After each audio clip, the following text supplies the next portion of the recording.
This House now resumes its sitting.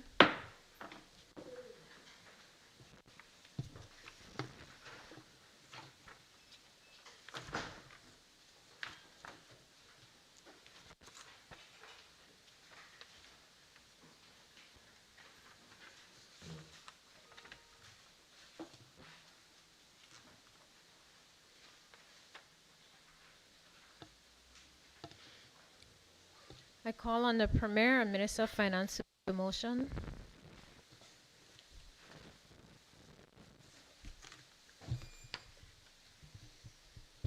Thank you, Madam Speaker. Madam Speaker, I rise to move the following motion.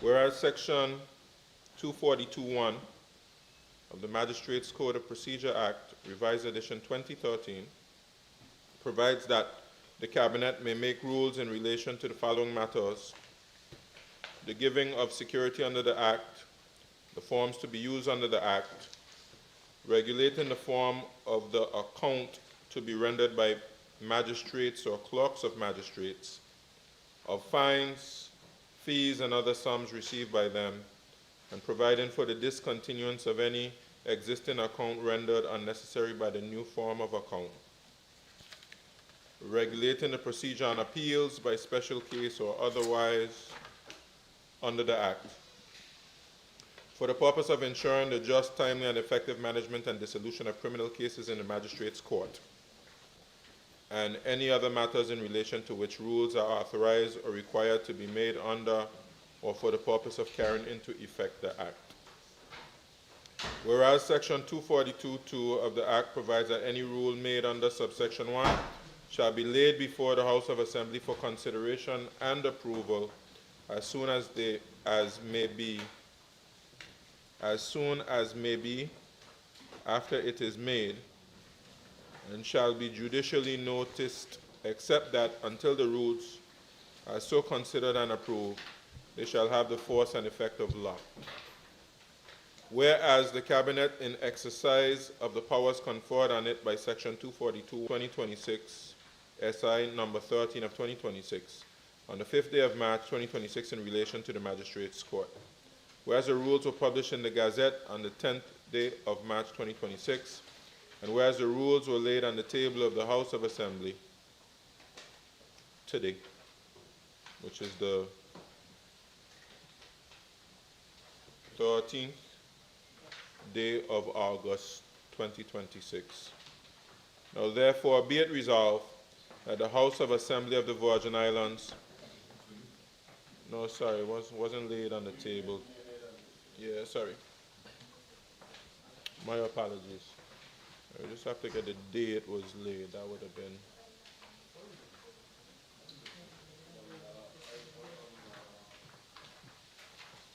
It would have been laid last sitting.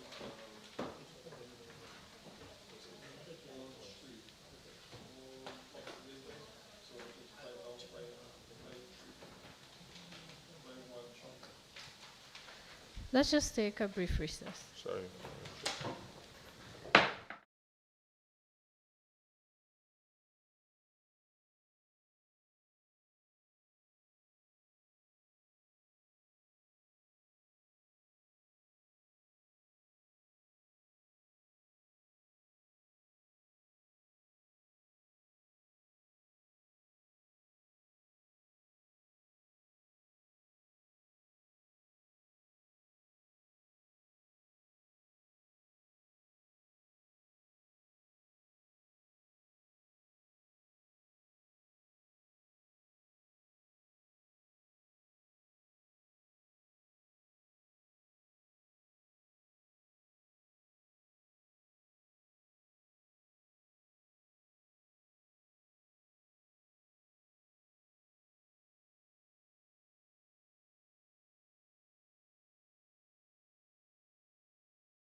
This House now resumes the sitting. Premier. Yeah, Madam Speaker, I apologize. We're just getting the right dates for the resolution. So I will begin again.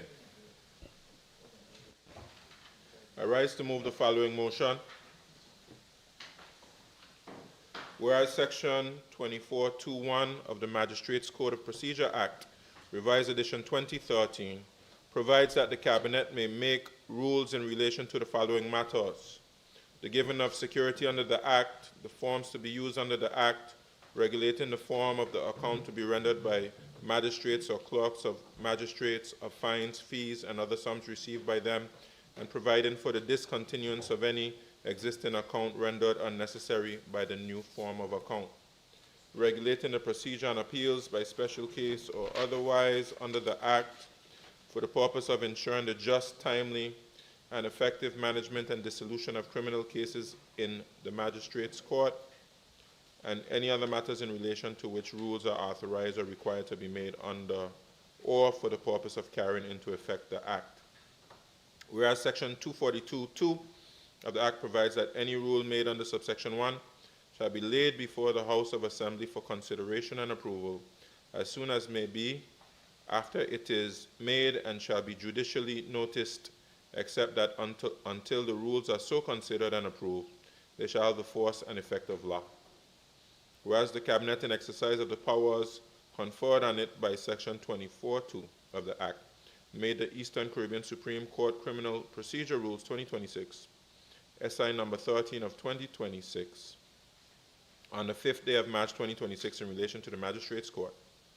Whereas the rules were published in the Gazette on the 10th day of March 2026, and whereas the rules were laid on the table of the House of Assembly on the 21st day of July 2026, and therefore be it resolved that the House of Assembly of the Virgin Islands approves the rules laid on the table of the House of Assembly on the 13th day of August that the House of Assembly of the Virgin Islands approves the rules laid on the table of the House of Assembly, which will be today, 13th day of August 2026.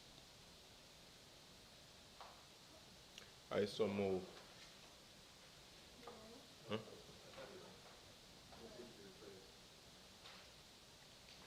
And therefore be it resolved that the House of Assembly of the Virgin Islands approves the rules laid on the table of the House of Assembly on the 21st day of July 2026.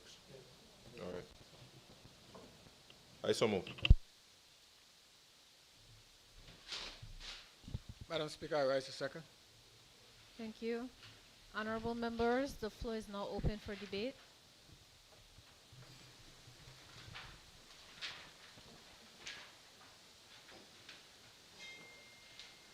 Okay, given that there is no debate, honorable members, a motion has been moved and seconded. Those in favor? Aye. Those against? The ayes have it. The motion is passed.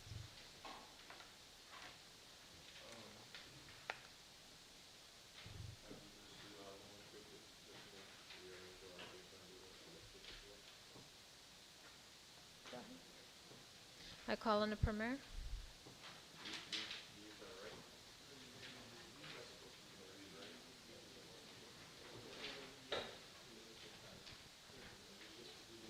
Madam Speaker, I move a motion to reorder the order paper by moving item, this would be now item number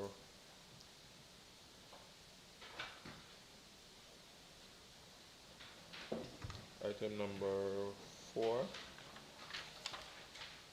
under Guidance Statutory Rates, Fees and Charges Act, and move it to Guidance Statutory Rates, Fees and Charges Act, and move it to item number 4, and have the order paper renumbered sequentially.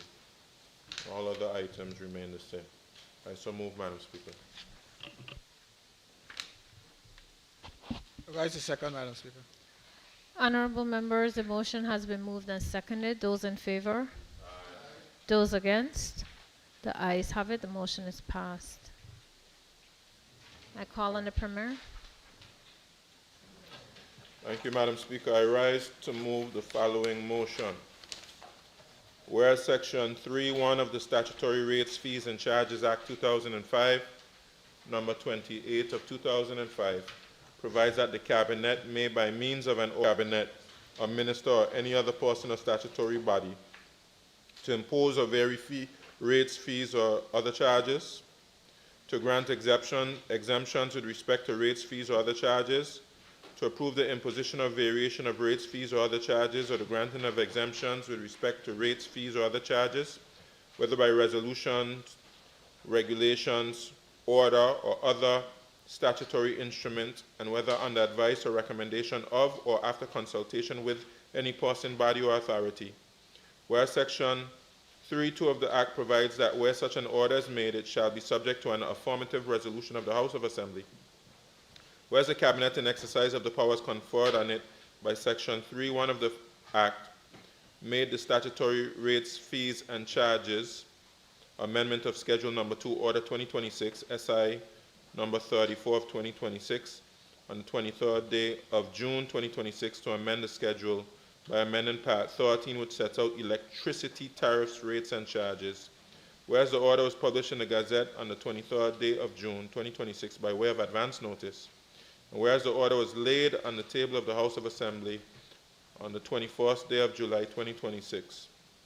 Now therefore be it resolved that the House of Assembly of the Virgin Islands approves the order laid on the table of the House of Assembly on the 10th laid on the table of the House of Assembly on the, should be maybe the 21st day of July 2026. And the said order shall be deemed to have come into force on the 24th day of June 2026.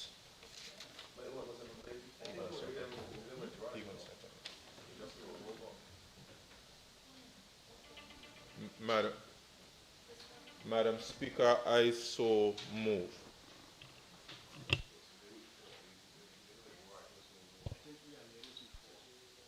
No, we were supposed to late and we held off on it. Yeah, we laid it first time we started sitting. No, it wasn't on the 10th. But I was supposed to add it to the application and I didn't add it.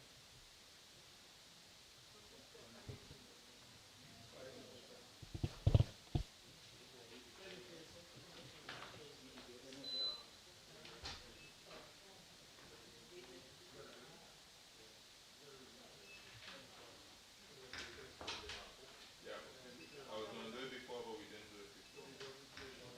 All right. Is there a second? Madam Speaker, I rise to second the motion, and while I'm on my feet, I would like to speak a little bit about the resolution. As I mentioned, I rise today in support of this amendment, and I do so with a full understanding of the concerns that exist in our community. I understand that any discussion about electricity costs is sensitive. I understand that businesses operate on thin margins. I understand that every dollar matters to families trying to make ends meet. But Madam Speaker, I also understand that inaction carries a cost far greater than this adjustment, a cost that would eventually fall on every single consumer in this territory. So let me be clear from the outset. I'm not here to defend a rate increase for its own sake. I'm here to defend sustainability. I'm here to defend energy independence. I'm here to defend our collective future. I'm here to ensure that the Bivia Electricity Corporation remains a viable, reliable institution that can serve the people of this territory for another 50 years and beyond. Madam Speaker, the BVIEC is responsible for a critical part of our economy, energy. And this we build the comfort of our homes, the running of businesses, and the functioning of government and the economy as a whole. Without reliable, affordable energy, we cannot grow. We cannot attract investment, and we cannot provide for our people. It is that fundamental. In 1978, Madam Speaker, at that time it was the Legislative Council, established the BVI Electricity Corporation as a statutory body responsible for electricity production, expected to operate on a sound commercial footing. In the year 2000, via statutory instrument number 18, 2000, it was number 18, the Legislative Council adjusted the level at which BVIEC observed fuel costs on behalf of customers.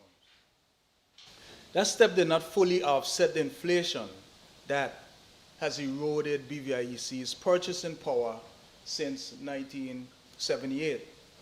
And here we are, nearly half a century later, still operating under a rate structure designed in a different era entirely.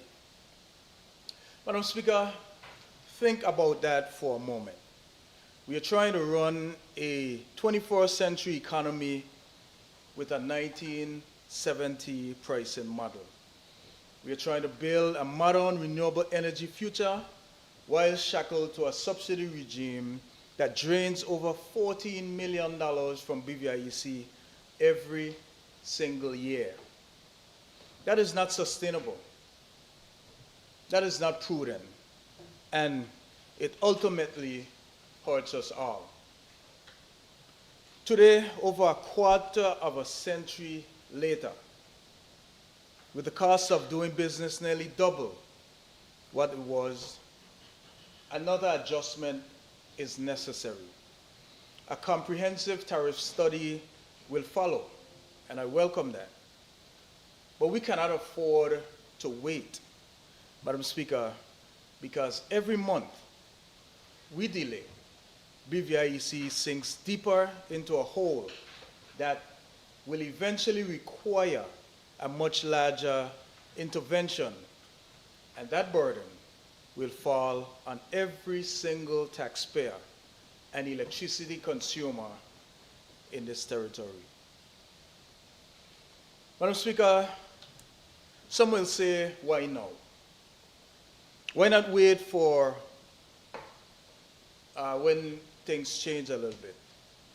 Well, Madam Speaker, because BVIEC is projected to lose over $14 million in fuel subsidies this year alone, $14 million.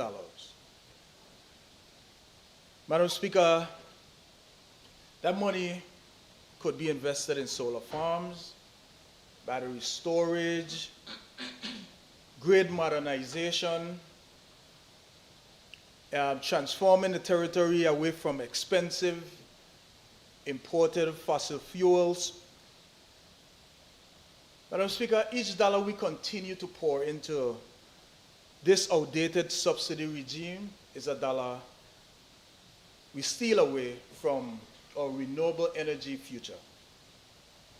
That is the real cost of inaction. That is the real burden we are placing on our children and our grandchildren. Let me also address the concerns I know our business community will have, and we value them. We understand our businesses are the engine of our economy. We support them. And we understand that any increase in operating costs can create pressure that may ultimately be passed on to the consumer. That is a reality we do not take lightly, Madam Speaker. But here's the truth that we must confront. The current structure is not serving businesses well either. It discourages efficiency, wastage also. It locks businesses into dependency on expensive fossil fuels instead of giving them the incentive to invest in renewable energy, which would actually lower the cost over the long term. Madam Speaker, here's the reality. BVIEC spends 21 cents to deliver each unit of electricity to the customer. But the 1978 statutory schedule changes, it charges, and this is why we're changing it, it charges 24 cents per kilowatt for the first 60 units, 22 cents from 61 to 25,000 units. Then it changes to 19 cents from 25,000 units up to 100,000. And it's just 16 cents above anything over 100,000 units.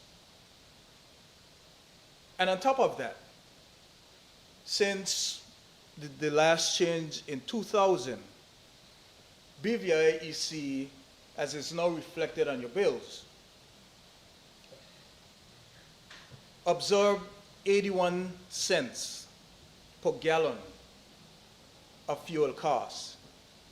That is about 5 cents per kilowatt. So the largest consumers are paying significantly less than the actual cost to produce and deliver that electricity. Now the residential customer, the small shopkeeper, guest house owners, they are effectively helping to subsidize the largest users. Now, this is not a criticism on the larger units, users. This is simply just explaining how the system works and how it, it have outlived its purpose. So, Madam Speaker, to me, this is what matters most. This amendment is carefully designed to protect the vast majority of the consumers. It eliminates the fuel subsidy for consumption for customers over 1,500 kilowatt hour per month. So residents, small businesses, and in fact, 95% of the customers will not be affected. So let me repeat that, Madam Speaker. 95% of our customers will see absolutely no change to their electricity bills. The first 1,500 units remain unchanged and subsidized. So you are not hitting the average family. We are not targeting small business owners or the consumer that utilizes less than 1,500 kilowatts hours. And that is 95% of our customers. And for those who are affected, Madam Speaker, the 5%, the adjustment and the portion of usage above that threshold could be, based on the numbers, as high as maybe 10%. But I stress this implies and it applies only to usage above 1,500 kilowatts unit. So we have designed the adjustment to be as surgical and as targeted as possible. So this is not a blanket rate increase. And this is not about punishing anyone. This is about restoring balance to a system that has been out of balance for far too long. But Madam Speaker, this is not just about the adjustment. This is about what comes next. Because what we are really doing with this amendment is creating the fiscal space for BVIEC to invest in its future. And that future is renewable energy. So BVIEC's longer-term vision is to expand renewable energy. We've seen the Anegada solar plant, and we've also introduced a solar technology energy program with a goal of cutting fossil fuel dependency by 50%. And I say this to this House. This is not just an aspiration. This is a necessity, Madam Speaker. You're an island territory, and we are dependent on imported fuel for energy. We are also vulnerable to the global price shocks. We are vulnerable to supply disruptions. And every barrel of oil we import is money leaving our economy and never to return. But when we invest in solar, we are reducing the cost of generating energy through fossil fuel. And when we invest in the sun, when we invest in battery storage, we are keeping that money right here. We are creating jobs, and we are building resilience right here. We are protecting our people from the oil prices, and we're also doing our part to combat climate change. We know the effects of climate change here in our territory. And also, can't forget to mention the rising sea levels. Other Caribbean islands would have walked this path and succeeded. They've reduced their fossil fuel dependency. They have also lowered their electricity costs over time. And they have built resilient and sustainable energy systems. And if they can do that, Madam Speaker, that is the path we are on, and so are we. But we cannot do it if BVIEC is spending out $14 million a year for fuel subsidies. We cannot do it if BVIEC cannot pay its bills. We can't do it, Madam Speaker, if BVIEC cannot retain its skilled workers. And we cannot do it if BVIEC cannot invest in the grid modernization that renewable energy requires. So, Madam Speaker, could speak to the larger consumers.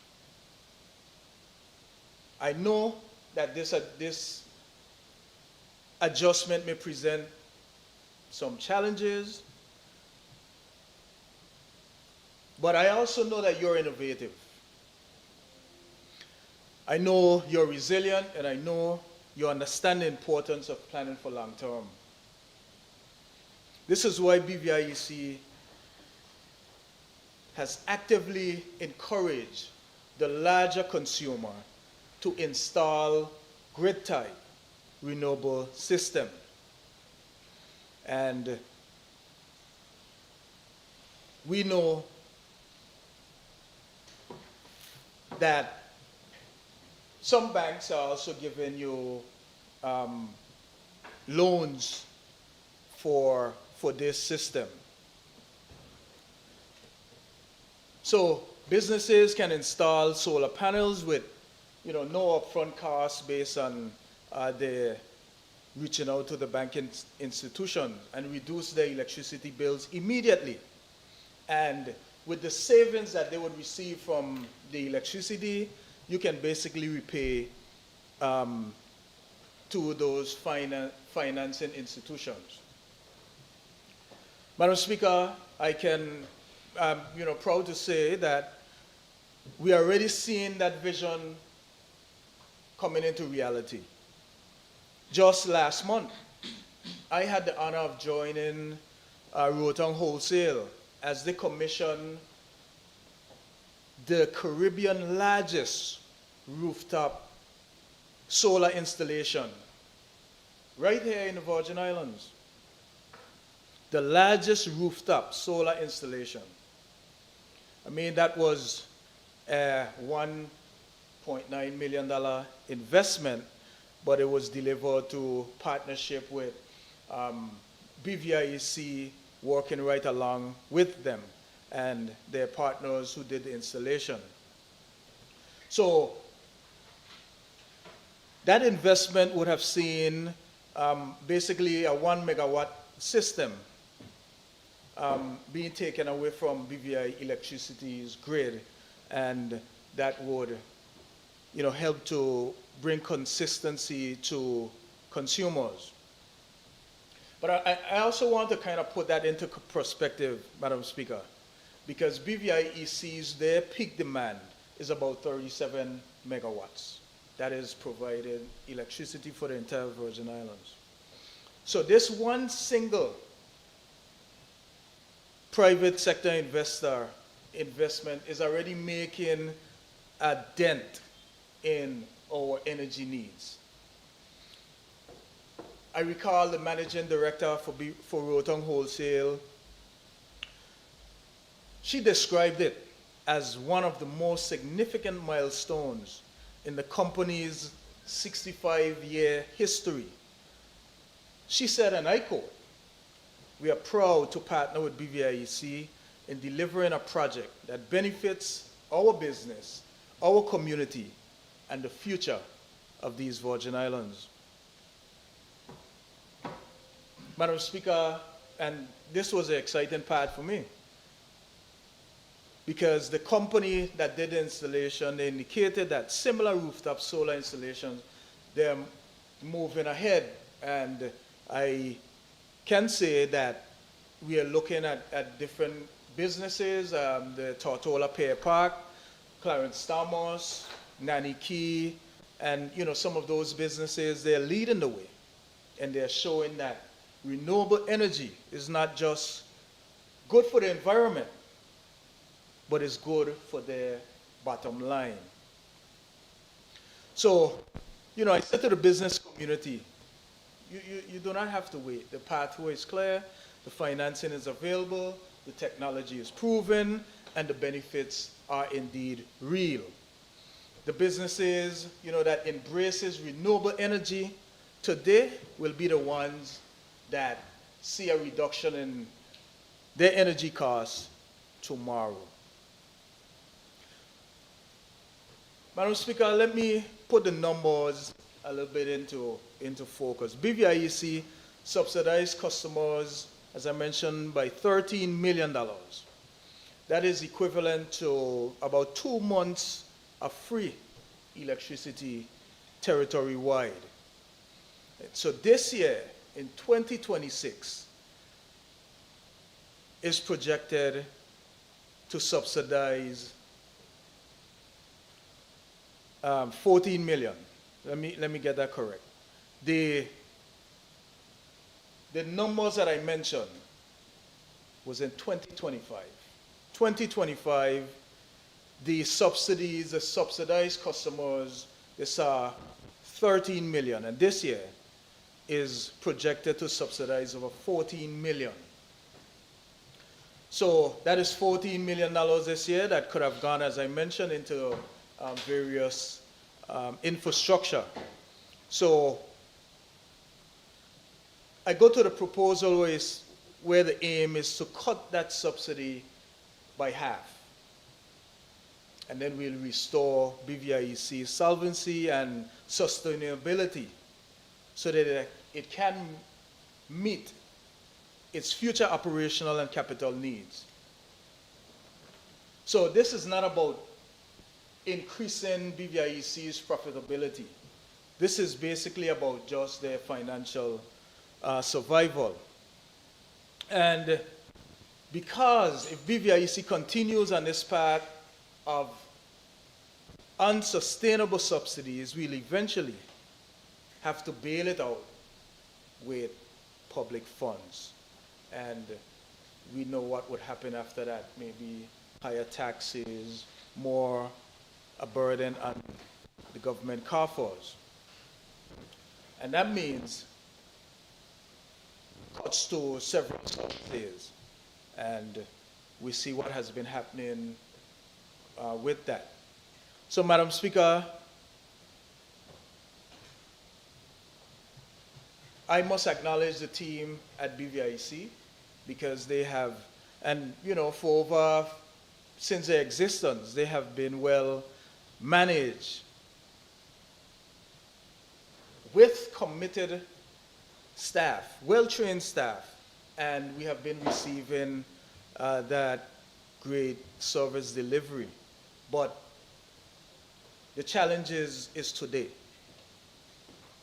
And the challenge is the rate structure that we are addressing that has not been changed for over 25 years.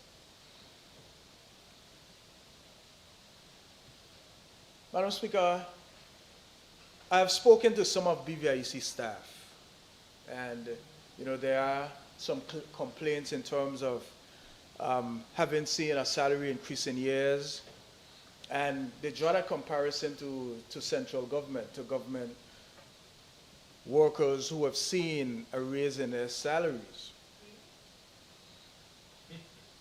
But BVIC has been unable to do the same for its employees.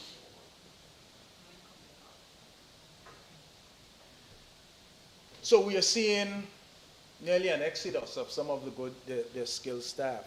They're leaving for better. They are being recruited elsewhere, and they're going where they can be able to get a better salary.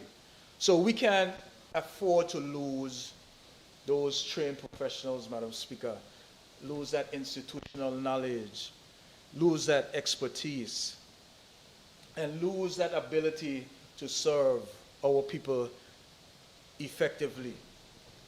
That is the human cost of inaction.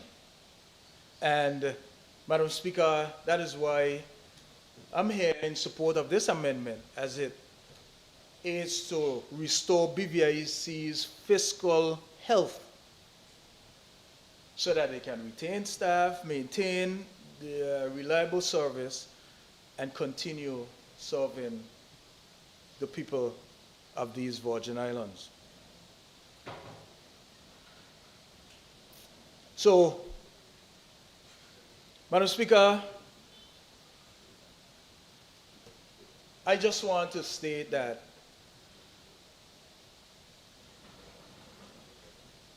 we must act now, and we must address the change in the tariffs for the sustainability of the BVI Electricity Corporation. And the choice here is before us is not between a rate increase or no rate increase. The choice is between a small, targeted adjustment today and a much larger and more painful adjustment tomorrow. So the choice is between protecting 95% of our customers from no change and just seeing the small change in the 5% of our consumers who would be affected. So I choose, as I support, I choose sustainability, I choose resilience, I choose energy independence, I choose the future. And I chose to stand with the businesses who are embarking on investing in renewable energy. So, Madam Speaker, I ask members to support this amendment, and I know it will affect a small few, but if we don't act now, it will affect a whole lot more in the future. So, Madam Speaker, again, I rise to support, and I thank you for this opportunity. Thank you, honorable members. The floor is now open for debate. Any member wish to debate?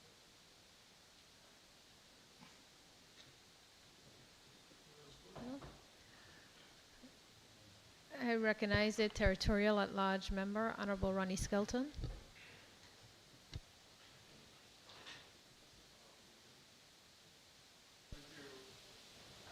Madam Speaker. Madam Speaker, I must give the Minister credit for trying to explain this.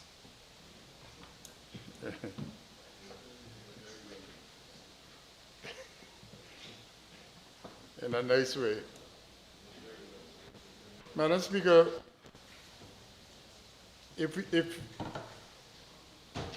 what this adjustment is attempting to do, and first let me say that, you know, I said when I was walking there, electricity is the lifeblood of the economy. If it doesn't exist, if it goes bad, bad things happen to the economy. We can see what happening to our neighbors next door, where they have power outage almost every day. You don't want electricity to get to that point. But Madam Speaker, and there is no doubt that the wars around the globe, the closing of the Strait of Hormuz, and the whole oil crisis that is encompassing the globe, causing oil prices to rise around the globe. And BBI is no exception. As the minister said, 99% of our electricity is generated from fuel oil. So the proposal before us that I see from the resolution is to amend the formula to recoup more of the fuel costs from customers and not electricity going into their reserves to pay for it if they have any. Madam Speaker, the formula says A minus B in brackets. Those of you who are not mathematically inclined will probably have a difficulty. Multiplied by C. And A is the cost to purchase a gallon of fuel that the corporation pays for a gallon of fuel in the month preceding the calculation. B is a fixed cost, a fixed number, and it's normally fixed based on when the corporation made a contract with the fuel companies. And C is where the concern is. C says the quantity of fuel oil in US gallons required to generate, transmit, and distribute 1 unit of electricity per kilowatt hour. So it says that if you have an inefficient system, that number is going to cause us some difficulties. Because the higher the number, when you do your multiplication, the cost that is attached to the bill for the customer is going to be higher. So, Madam Speaker, from my experience, to generate a kilowatt hour of electricity used to be 15.5 cents per kilowatt hour. That's what it costs electricity to generate it. Now the minister is saying that number has gone to 22.5 cents. And we selling the kilowatt hours to a customer, 24 for the first 60, and then it dropped to 22.5 cents from 61 to, I forgot the number, 100,000 and 19.5 cents over that. Because there was a philosophy, or there should be a philosophy, in how we create a tariff for electricity. I see that there is a change in the philosophy where we believe that renewable energy can solve all problems and solve it overnight. But if we take all the large customers off of the electricity system, all of them, because they can afford to do it, and it's an investment for them, and they will make more money doing it. But the way a tariff is designed, Madam Speaker, is for the big businesses, the big help subsidize the small customers. We think it's not a subsidy, but it is for the small customers. Because if everyone was small, the rates would have gone through the roof. So Madam Speaker, my concern here is, and the minister tried his best to explain it.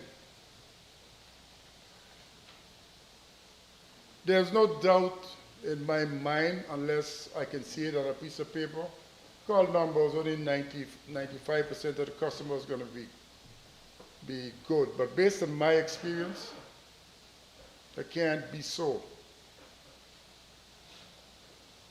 Because most customers go 2,500 kilowatt hours, and especially the small businesses that run refrigerators and so forth and so on. So therefore, this formula is going to carry up their bill. It's going to do it. Do I have a solution where we can do it? If the government has money to subsidize it until the war stops or something, switch so that we can rebalance the electricity rates, then it makes sense to me.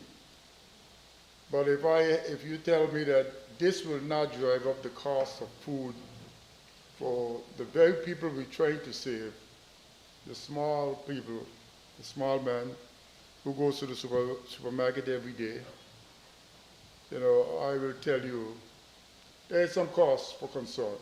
I know the government have given electricity a subsidy, forget how much million, $3 million to look after the fuel variation charge. And based on my discussion with the minister said the majority of people see no change in their bill. So therefore, that was good for a short while.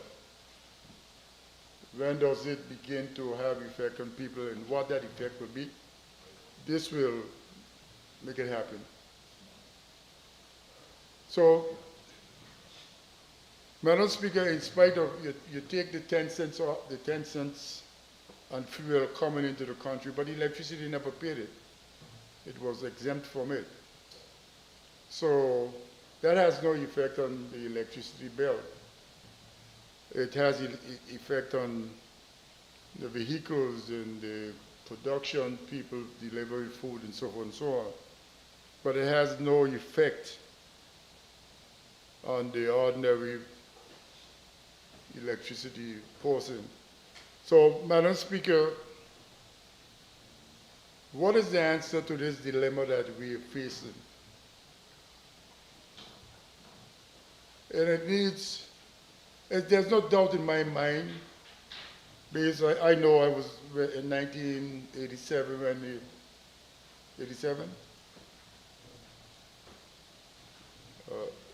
when electricity started, it turned to be a statutory board. A tariff was done, and a tariff is in existence from since then. But it needs to be look at a tariff. And I think by this time we should have at least engaged the services of people who understand some of this stuff to do a tariff study for us. And we rate it based on what we want it to be. This is a short-term solution, but it says to me that the problem that we are facing, Madam Speaker, the financial problem that electricity is facing, and if we don't do anything, if we do nothing, the generators will stop, just like in the U.S. Virgin Islands. And because they need to buy parts, they need to maintain the generators. A human made them, so they will break, they will mash up. We can't make anything that lasts forever. So there needs to be a solution to the problem. But I'm hearing from the minister, Madam Speaker, that he has studied this stuff to death, and this is the best solution that he can come up with to solve this problem. And I know sometimes, Madam Speaker, when we look at something long enough, we probably can't see much. So sometimes we need some new pair of eyes to at least give us a different view on how we can solve some of this problem. Madam Speaker, and I understand over the years some of the things that happen that probably drive the cost, is driving this cost up. I know pilferage should be a high number. The loss on the transmission and distribution system, if they're not maintained, it should be high. So therefore, I can easily stand here and say that the cost for producing a kilowatt hour will be much higher than when I was there. Not because I was doing anything great, but we were making sure that pilferage, losses on transmission systems and so forth was to a minimum. I think when we had it, it was like 8% between loss and pilferage. I don't know what it is now. And if I have to guess based on some numbers I see for other utilities, it's got to be up 15, 20%. And those numbers are high. And a 10%, 20% reduction in those numbers translates to a big dollar value back into electricity. So, Madam Speaker,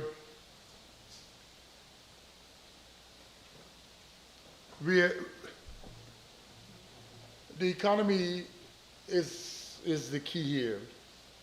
Electricity is the lifeblood. How we can make sure that we keep the blood running through the economy without causing harm, inflation in the whole country. And this adjustment to the formula, because when the general manager and the financial controller were here, we asked them a specific question. In terms of a specific supermarket, what increase are they seeing on a monthly basis. And I forgot the number they said. It was a few $1,000s on the bill. Madam Speaker, some of these supermarkets paying 40,000 a month, 30,000 a month. You know, a 10% increase means that's 30,000 a month is $300,000, $360,000. 10% is $36,000. So while it may be a small number, it has to be translated into the food prices. So, Madam Speaker, I wish I had more information. I know in terms of, I like to see things on paper so I can look at it to 4 o'clock in the morning. That's when I'm smart. Through the day, I'm not that smart. 4 o'clock, I'm quite smart. So we need to, Madam Speaker, we need to ensure that there's no cause unnecessary hardship to the least of us, to those who are going through hardship. You know, I wish there was a program that would have required in-depth probing on people's private lives, that if they have hardship that they could have gone to and get some assistance, because I paid some light bill during the August season, and I don't think the people who came to me to ask for help, I don't think they would have come if they didn't need help. And it's scary. It's scary out there. So let us, Madam Speaker and Minister, you need to pay attention to this when it's implemented, because it's going to cause a level of hardship that probably we are not anticipating. Thank you, Madam Speaker. Thank you. I recognize the Leader of the Opposition, Honorable Marlon Penn. Thank you, Madam Speaker. Madam Speaker, I thank you for the opportunity to make my contribution on the resolution that's before the House this afternoon. Madam Speaker, before I begin, I want to firstly commend the hard-working staff at the Beaver Electricity Corporation, particularly the leadership that has steered that organization to an exemplary organization, one that we all are proud of today. They are the standard bearers in much of the region in times of hurricanes and disaster. They continue to show their true strength, their talent, and the ability to restore us rather quickly. They also are called upon regionally to support our brothers and sisters within the region when they themselves have challenges from the storms and the systems that pass through our region. So I really want to commend the staff, the leadership over the years for the work they've done, particularly the member who spoke before us, who was one of the architects, initial stages of the organization, to help to build the organization to the organization that it is today that we're so proud of. Madam Speaker, I also want to commend the current leadership, Dr. Neil Smith and his team, who are working under very difficult circumstances to keep the power running, to keep the operations going, and keep us moving as a territory. Too often we take for granted the fact that we have consistent supply of power in this territory.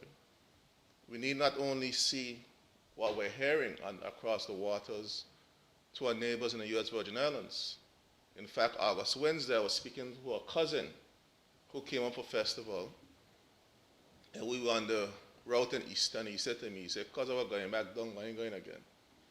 He said, just get a notice, so they're going to turn on the power for about 16 hours. And I'm going to stay up here and relax until they put it back on. So, little mercies, we take a lot for granted in terms of some of the things that we have. And we had the opportunity to speak to Mr. Smith, Dr. Smith. He worked for the title, I have to give it to him. In terms of the challenges that they are facing currently, and I sympathize. And where they are financially. And these are the same things that we raised when the discussion I raised, and I know members on this side raised, in terms of our concern to let us work to stabilize both water and sewage and Beaver Electricity Corporation before we go ahead, full steam ahead, and pass VUCO. We shouted that from the rooftops over here because we saw the challenges. We were here in standing finance. We saw the balance sheet of the Beaver Electricity Corporation, barely under $2 million in the bank. We heard the concerns and the cries then. We heard them just recently a few weeks ago when they're saying that they're having difficulty even paying their creditors.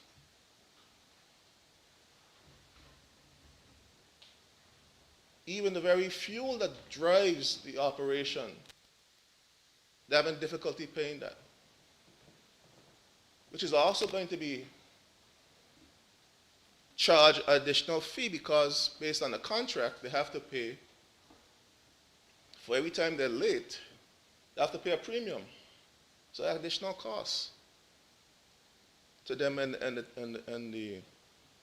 in fact to us, the consumers. So we weren't just being negative because we saw the challenges. We saw the potential for adding an additional burden to the BV Electricity Corporation that we have done with the passage of the bill of VUCO. And I heard the minister, and I want to, and this difficult minister, you, uneasy the head that wears the crown. Premier brought the bill because it's a money bill, a money resolution. But you have to bear the burden because you're the minister responsible. And I hear you trying to paint the picture as best you can. I know you see you learn from the painting sip you had the other day for food fair. So look at you were painting as well at the food fair. You're doing a fairly good job of painting the picture. But we have to be real with the people in terms of what we are. And what we're doing, Madam Speaker, based on the conversations in Standing Finance last year, and based on the conversations that we had a few weeks ago with the current leadership of the BVAC, is nothing more than putting a band-aid on a gaping wound and shifting costs, Madam Speaker. And I'm going to show the public why. And that's why we continue to say over this side of the House, is that we need to have a plan. We need to have a strategy for dealing with these things. We're shifting the costs around from the statutory board to central government and essentially back to the consumer. A consumer that is already struggling to make ends meet.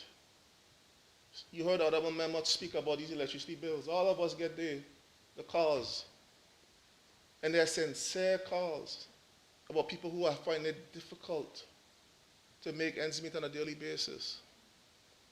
Not just from an electricity point of view, but a food point of view. Madam Speaker, the minister said that 95%, and these are his words, I wrote them down, 95% of the customer will see no change. And there's a small percentage of persons who will be impacted. But let's look at that small percentage of persons who will be impacted. That is the bobbies of the BVI. That is the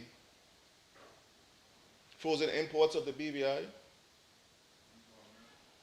That is the one-mats of the BVI, and what was it, your friend?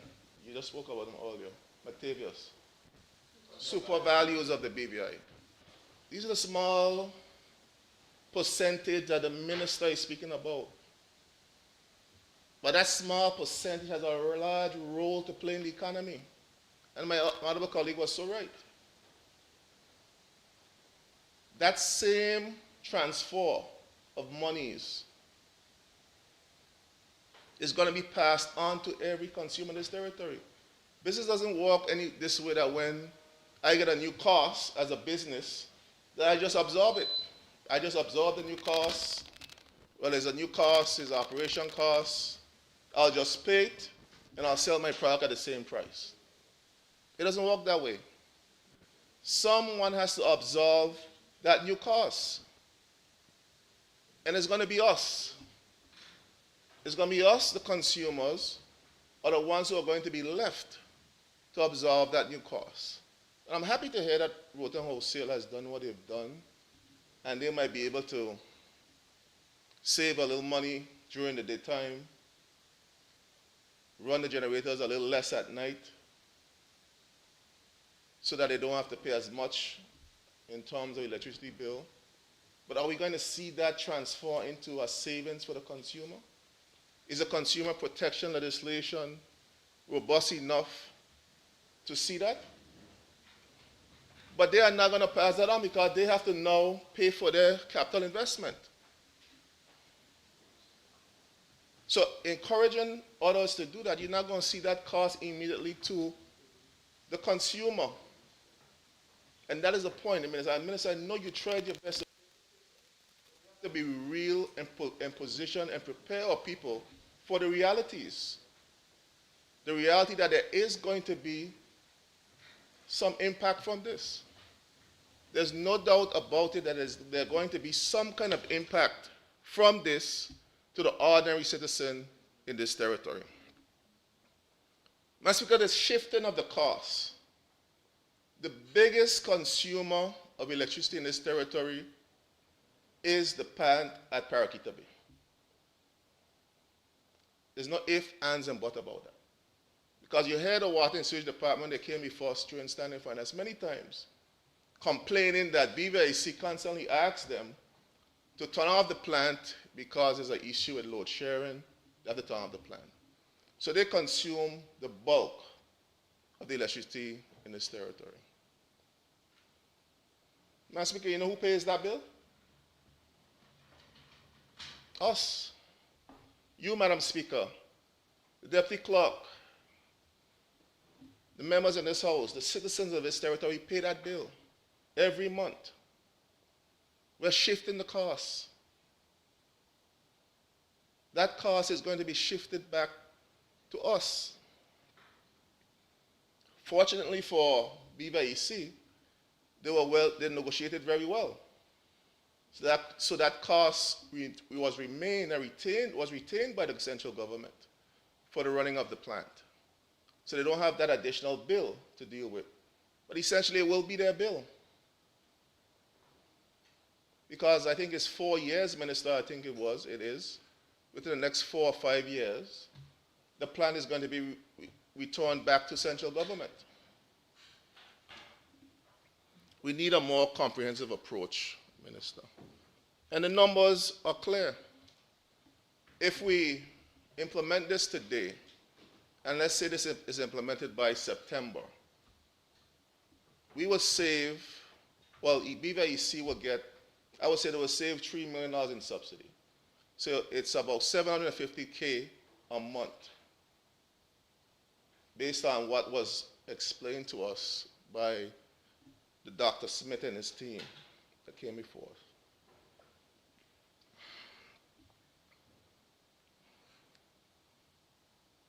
It's a Band-Aid on a gaping wound, Madam Speaker. What we don't see, what we continue to ask for in this House, is a comprehensive plan. a comprehensive approach to addressing this issue.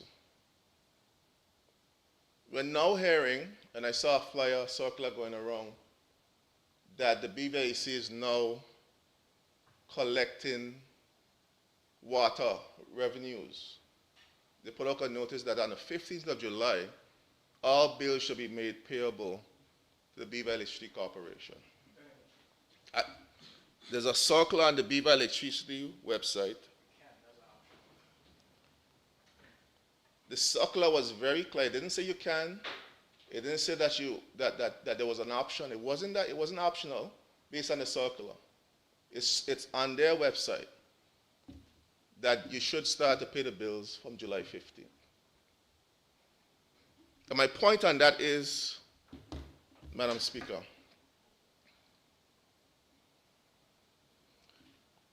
we made some decisions in this House regarding the consumers and ensuring and insisting that the consumers got some level of transitional period and relief from the water issues when that bill was passed in this Honorable House.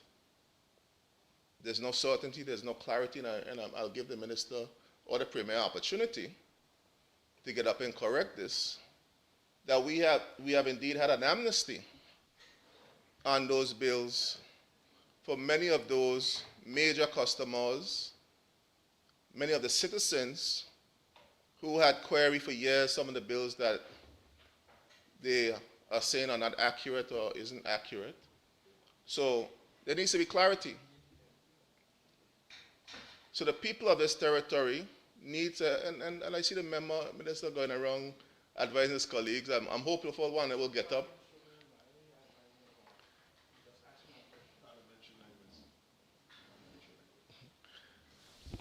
Madam Speaker, Minister a little sensitive, you see. You want to throw talk, but he can't take talk. Whenever you get a little talk, you get antsy. Start speaking out of tone. But I'm here to speak for the people. That's my job.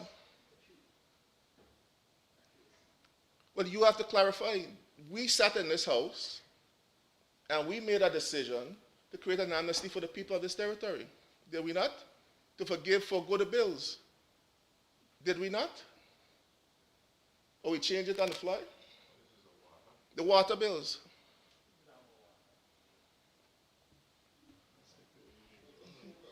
I am laser focused. I am laser focused. So we have to say to the people, and none of you wanted to speak earlier. I'm sure you'll jump up soon. To say to the people, if they're indeed going to get this amnesty that was promised through the legislative process, because the bills are due from July 15th, I understand. So there's some clarity to the people of this territory. Madam Speaker.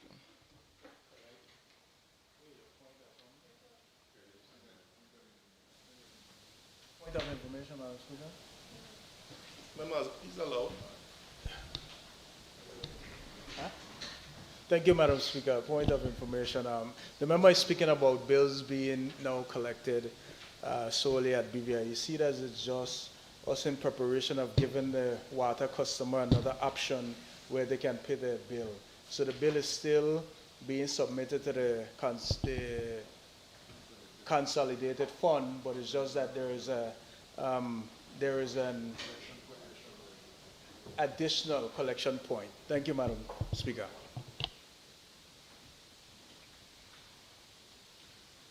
Madam Speaker, as far as I understand that there's one entity, and thank the Minister for, I don't know if it's a clarification, but my main point was the amnesty and the forgiveness of the bills that was decided upon in this House. And I didn't hear the Minister say anything about that. Here we are, passing on, taking away a subsidy that was in place for a reason. You heard the member who at the time was the leader in that organization in terms of the thinking about the subsidies, where it could be shared across the spectrum. So we're taking away a subsidy, and the minister has not gotten up and said whether we're going to keep our word to the people of this territory and forgive the arrears or forgive those questionable bills that were in place. That's the main point. That's what we need clarification on. That's what we need point of information on for the people of this territory, Madam Speaker. So, Madam Speaker, we are here now. We are now placed a greater burden, not only on the Beaver District Corporation through the Water and Sewage Department, but we're now going to place a greater burden on the people of this territory in a time where they could ill afford it.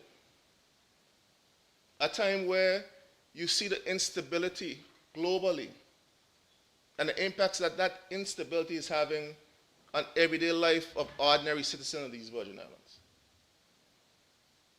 Food, water, clothing, back to school is coming up.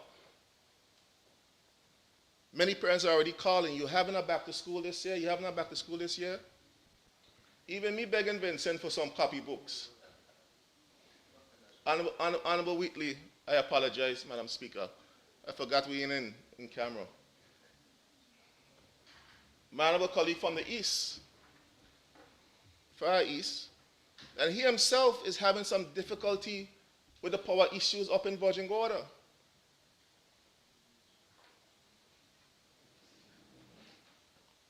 The lack of resources to be able to fix the issue. I understand it's a submarine cane that has to be fixed from Trellis Bay, go straight up to Virgin Gorda. And they can't afford to replace it.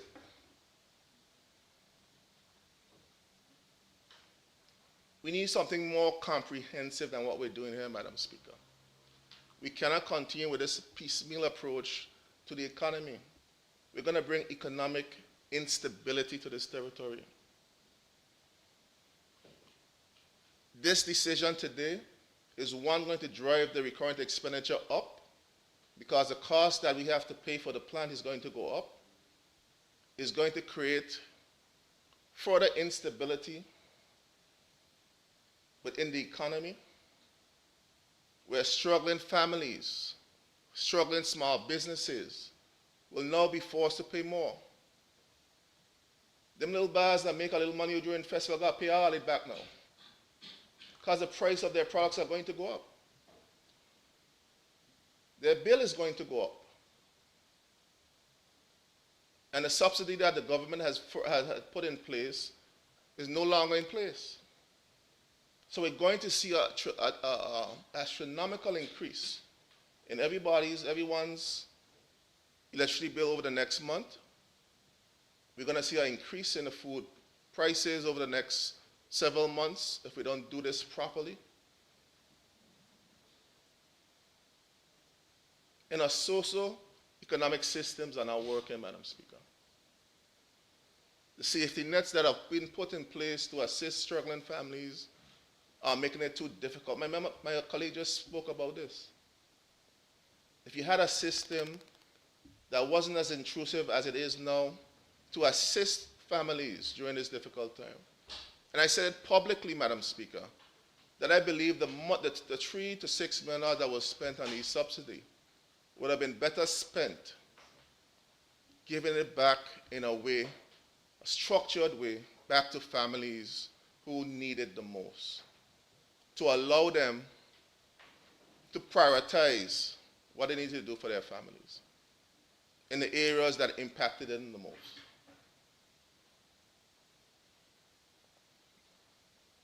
Instead, we gave it back to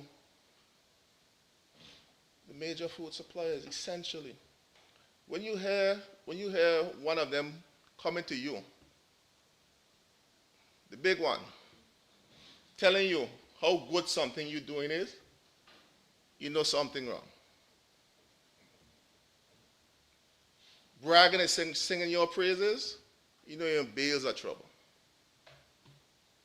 And you hardly saw any increase or any decrease and shift in the products on the counters, in the supermarkets. Madam Speaker, when we're spending public money we have to do a better job of managing that spend and monitoring that spend. You cannot spend $3 to $6 million and can't give a report on how that money truly benefited the population. A study was done on that approach. It was done, I think it was about 7 years ago, 8 years ago, by the then PS, I think it was Broderick Penn and his team. And they showed that that approach wasn't the best approach to be able to bring level of relief that is necessary to the citizens of the territory. But we did it anyway. The biggest importer is the one who benefited from that port subsidy. The smaller persons who bring less than a container load, a small container occasionally, they couldn't pass anything on to the customers. But if you're bringing 5 or 7 containers a day, you would benefit. And essentially, and I'm going to do the numbers and show the people of this territory where that money went versus into their pockets in terms of savings. So, Madam Speaker, I sympathize, as I said earlier in the beginning, with the challenge of the Beaver Electricity Corporation. I heard the sincerity when they came and they spoke to us about their challenges, about what's happening with them. But we have to take a different approach. We cannot continue to shift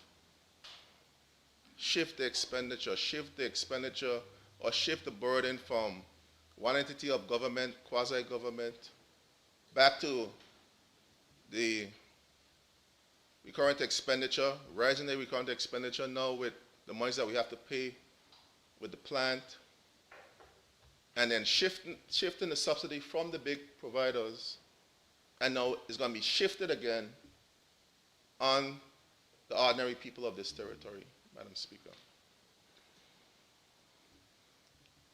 Madam Speaker, I hope we have an opportunity again to have a proper conversation in terms of what the long-term strategy is.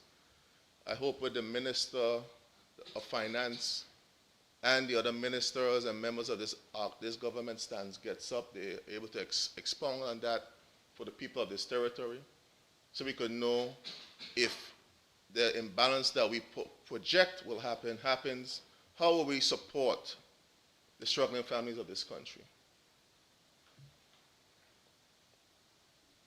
And I also want to hear from the Minister of Finance if we're going to keep our word concerning ensuring that the amnesty that we discussed when we passed that bill, the VUCO bill in this House, is still going to be passed on to the businesses, is still going to be passed on to those families who need this subsidy, those persons who've been querying bills throughout this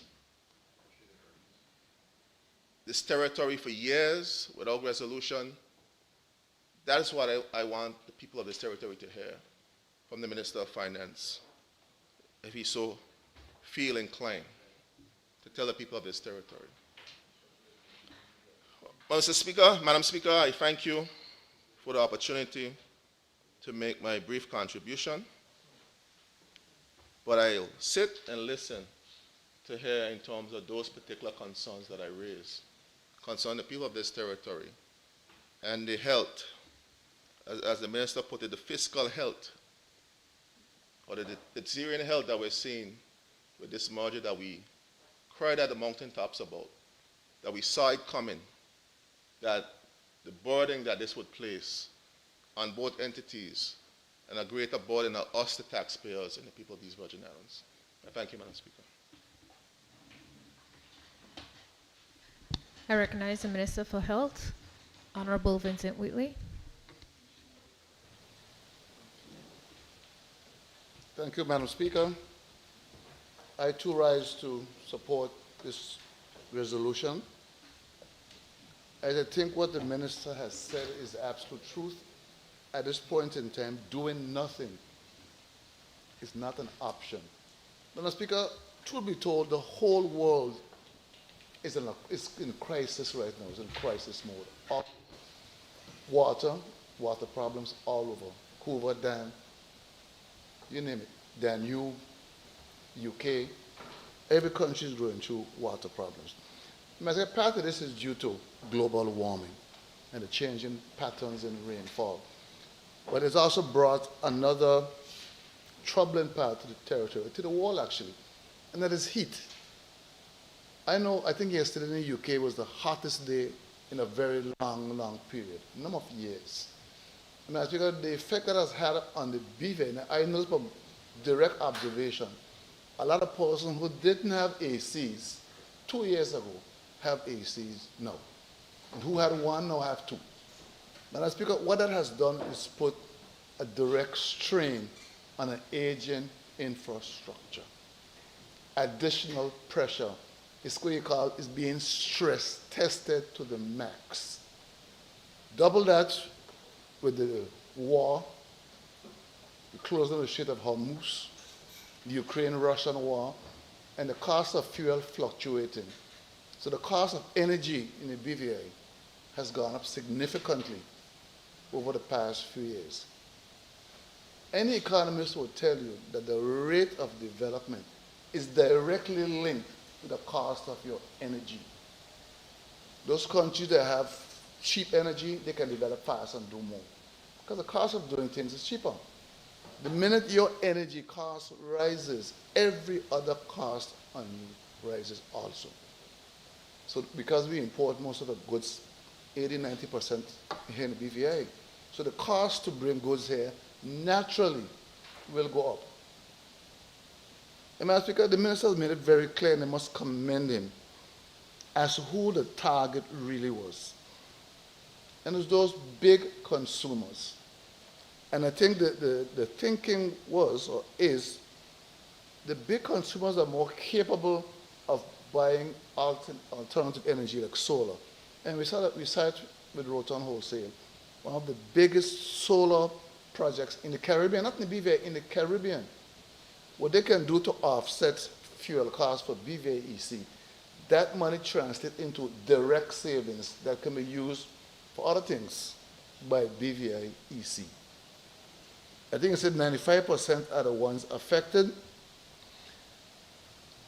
And like I said just now, though they might then be directly affected, portions of increased consumption because of this heat. When you have 2 fans, have 4 fans, have AC. I just checked my own light bill, and it's really high. Meaning it's over $200. That's high for me. So then me and my wife in one house. I don't understand why it's so high. I was trying to pay $50 a month. It's only 2 of we live in a house. So, Madam Speaker, policies really have a force, including supermarkets, to raise prices for the cooling. Those refrigerators, those freezers, those things, they run 24/7. They don't take no break like that. And so naturally they have to make their money back, and that money translates into higher food prices. So what the minister is trying to do is to get as many of those big consumers, and I'm happy to hear that another big consumer, Little Licks Bay, is also considering how they can reduce their energy usage and reduce their carbon footprint. To me, this is a good move in a good direction. I think this here is going to speed up that process. That person have their 5-year and 10-year plan. This is an immediate need right now of getting this issue under control. Madam Speaker, it's not an easy decision because this thing we're dealing with here now, energy, is going to affect every single person.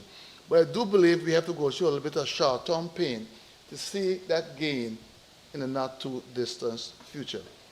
The money that will be freed up in the region of 14 million by Viva EC, again, can go to help persons put solar panels or solar water heaters on their homes, thus reducing their energy usage.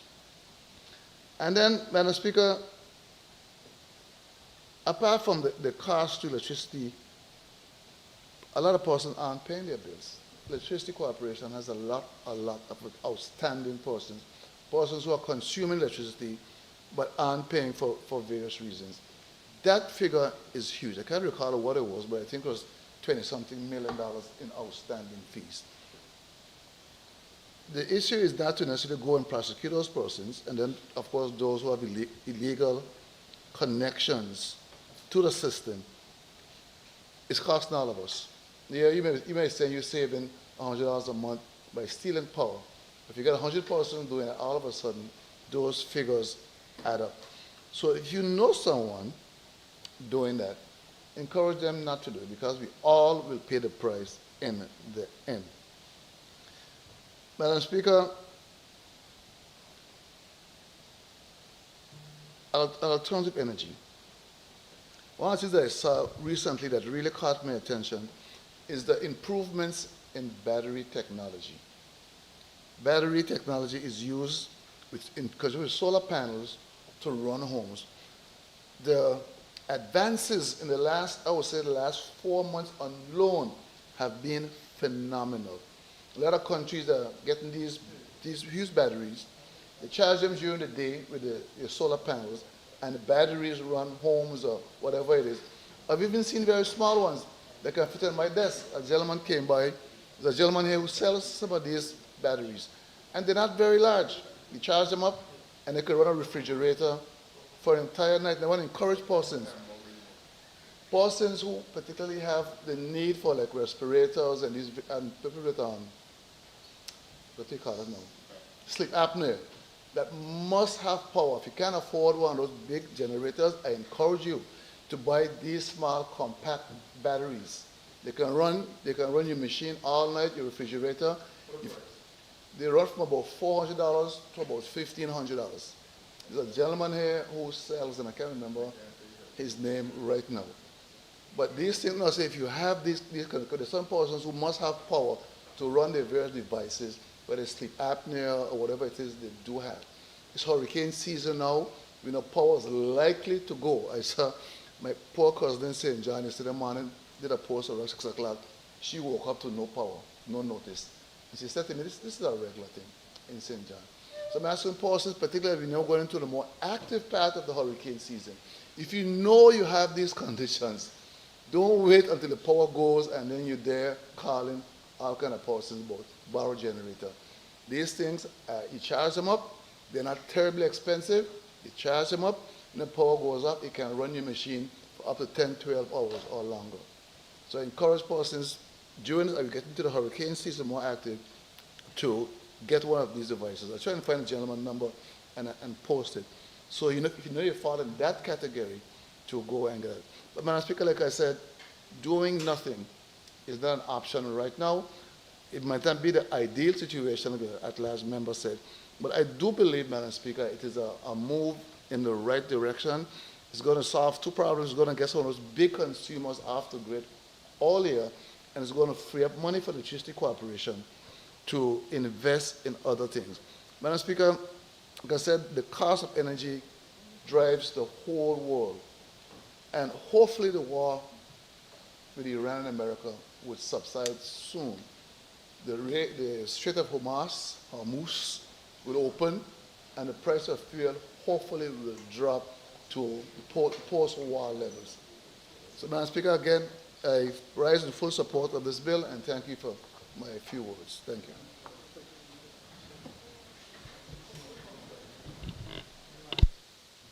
Any other member?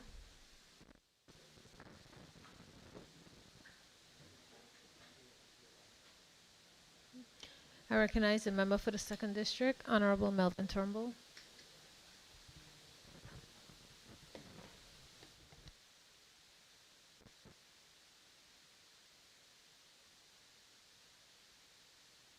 Madam Speaker. Madam Speaker, I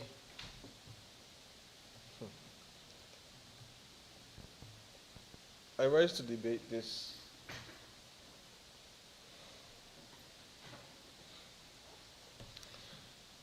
amendment that was moved by the Premier and the Minister of Finance regarding the Statutory Rates, Fees, and Charges Act of 2005 as it relates to the BVI Electricity Corporation. And Madam Speaker, I can't help, just like the leader of the opposition, rely on the credibility and the knowledge from the at-large member, Honorable Skelton, who served as the general manager of this corporation for a number of years, that took this territory from, as he would say, a lot of places that were in darkness that he brought light to, including places like Virgin Gorda and Just Van Dyke and some of the other surrounding areas. And Madam Speaker, I too also want to give my support to the board of the Electricity Corporation, the present board, as well as the present management team, Dr. Smith and his team, Mr. Sheldon Scatliff, who is the chairman of the board now, but then I'll go back to persons like Mr. Leroy Abraham and persons that served as well, and I have some constituents and some family members that are in that organization that I believe do their best to keep the power on, and especially the hard-working crew that must be continually commended for the work that they do to keep the power on in the territory. They have been with us from, I think Honorable Skelton went back from Hugo time, and even the most recent Irma and Maria. We've helped Bahamas, we've helped Jamaica, we've helped different places. And our guys do and ladies do an amazing, amazing work. It was funny that the leader of opposition spoke about what's going on in our neighboring Virgin Islands, and gratitude must be extended to the team that we have here. But Madam Speaker, when I look at this, and then when we had this discussion about this proposed increase, and we asked them questions, and I listened keenly now to the minister who is responsible for the subject, I realized that he, as the minister responsible, has to swing his bat the hardest to ensure that the message that he wants to carry across is carried across for the people.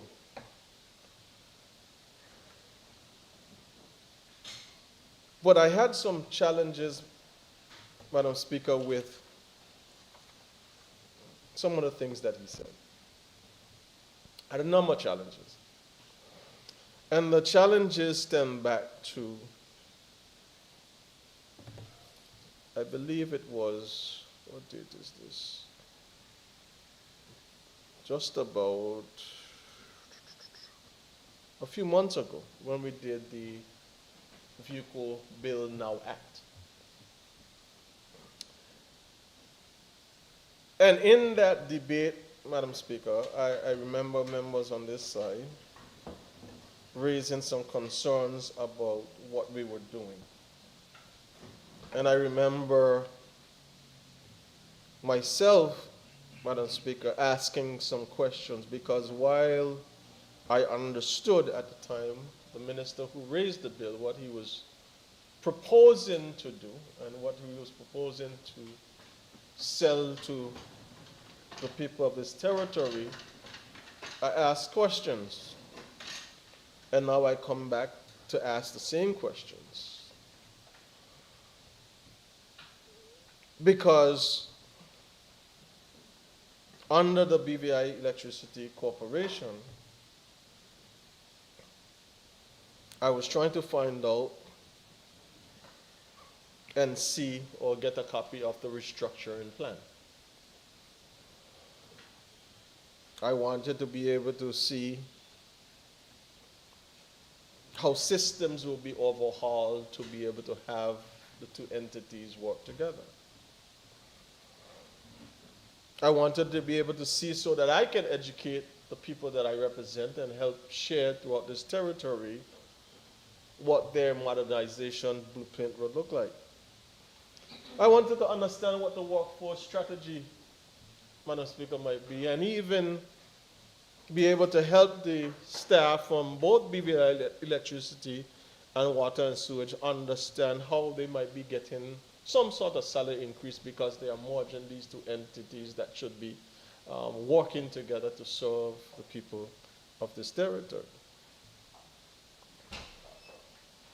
I asked about the financial strategy or financial recovery framework. I asked about the debt settlement mechanism. I asked about the revenue protection plan. And I asked about the water loss reduction strategy. And none of those things were forthcoming. But Madam Speaker, here we are now, just a few months, couple or 3 months later, and we are stating that we have to ensure that we increase these rates and fees and do the things that are necessary because they are almost a half a century outdated. And it is essential now to do so because the Electricity Corporation can't afford to continue to lose $14 million per year. And Mr. Speaker, Madam Speaker, sorry, you identify as, you say your females are she. Madam Speaker, I looked at Honorable Dawson for a minute, so I'm sorry. Madam Speaker, I apologize. Madam Speaker. Yeah, Madam Speaker, I wanted to understand how they were going to deal with the $25 million that we were spending in water and only collecting 5, and then the revenues or the monies in the bank, so to speak, that we have with BVI Electricity, which I thought it was over $3 million, but it's about $2 million. And then we have the subsidy that is received from government of $3 million. And I wanted to understand, Madam Speaker, not for me, but for the people of this territory. I wanted to understand how putting the two of them would work. But that answer still never came. And Madam Speaker, I found myself using an example of what we were, or what the minister and this government were proposing to do, which is basically hitch a dying man, almost dead, man onto a crippled man and sending him up steep hill, and it's raining, and telling him to walk up the hill. But then you heard from the government side that this is the thing to do. One of the members who spoke just before me said, doing nothing is another option, so we have to do something. He repeated the same thing that he did before. So now they are doing something. And they did something, Madam Speaker, and they come back to do something else. So what I want to understand, Madam Speaker, is, did we not know that this challenge arose before this merger? Did we not see it as important as I stated and other members on the opposition side stated, that we should try to fix the areas in both entities that are lacking, that need improvement before you put them together. That we address the human resources issues, that we address the financial issues, that we address the systems issues, that we address the overall management of those two separate entities before we put them together. Now we put them together, and I guess every couple of 3 months we're going to come back here and say, here's another problem. And we're proposing a solution. And here's another problem. And we're proposing a solution. But, Madam Speaker, that's not the way you do it. That's not the way you run government. That's not the way you run a system or systems now, Madam Speaker, that power and light, power and water, that people need. You run them because you have a plan, and if you develop a plan, then you can lay out your plan and walk your plan accordingly. So, Madam Speaker, the minister stated that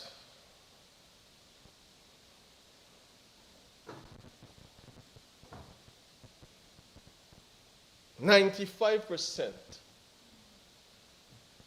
of the population, consumers," he corrected me, I don't want to misquote him, "will not be directly affected or feel the effect of this increase."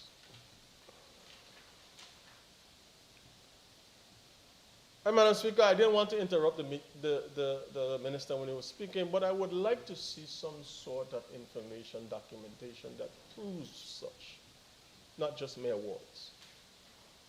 Because if you're willing to be bold enough to call such a number, you have to support it with something. So, Madam Speaker, I hope that that could be provided.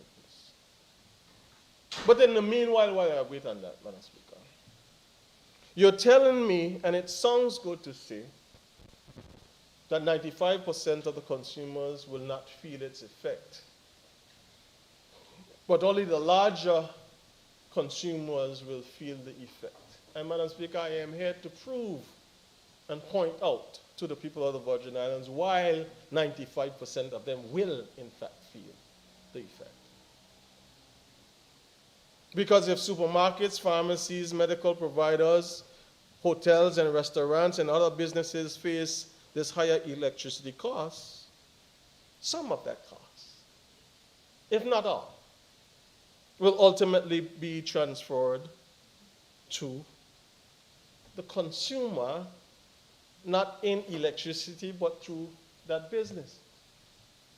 Somebody gonna pay, because it's demand and supply. That is what finance is about. That's what business is about. So don't try to pretty it up to tell me I ain't gonna feel it. And then when I feel it, you're telling me, well, it's because of the war and because of this and because of that. Madam Speaker, the refrigeration costs, the freezers, the lighting, the air conditions make electricity a significant operating expense. That's just in supermarkets.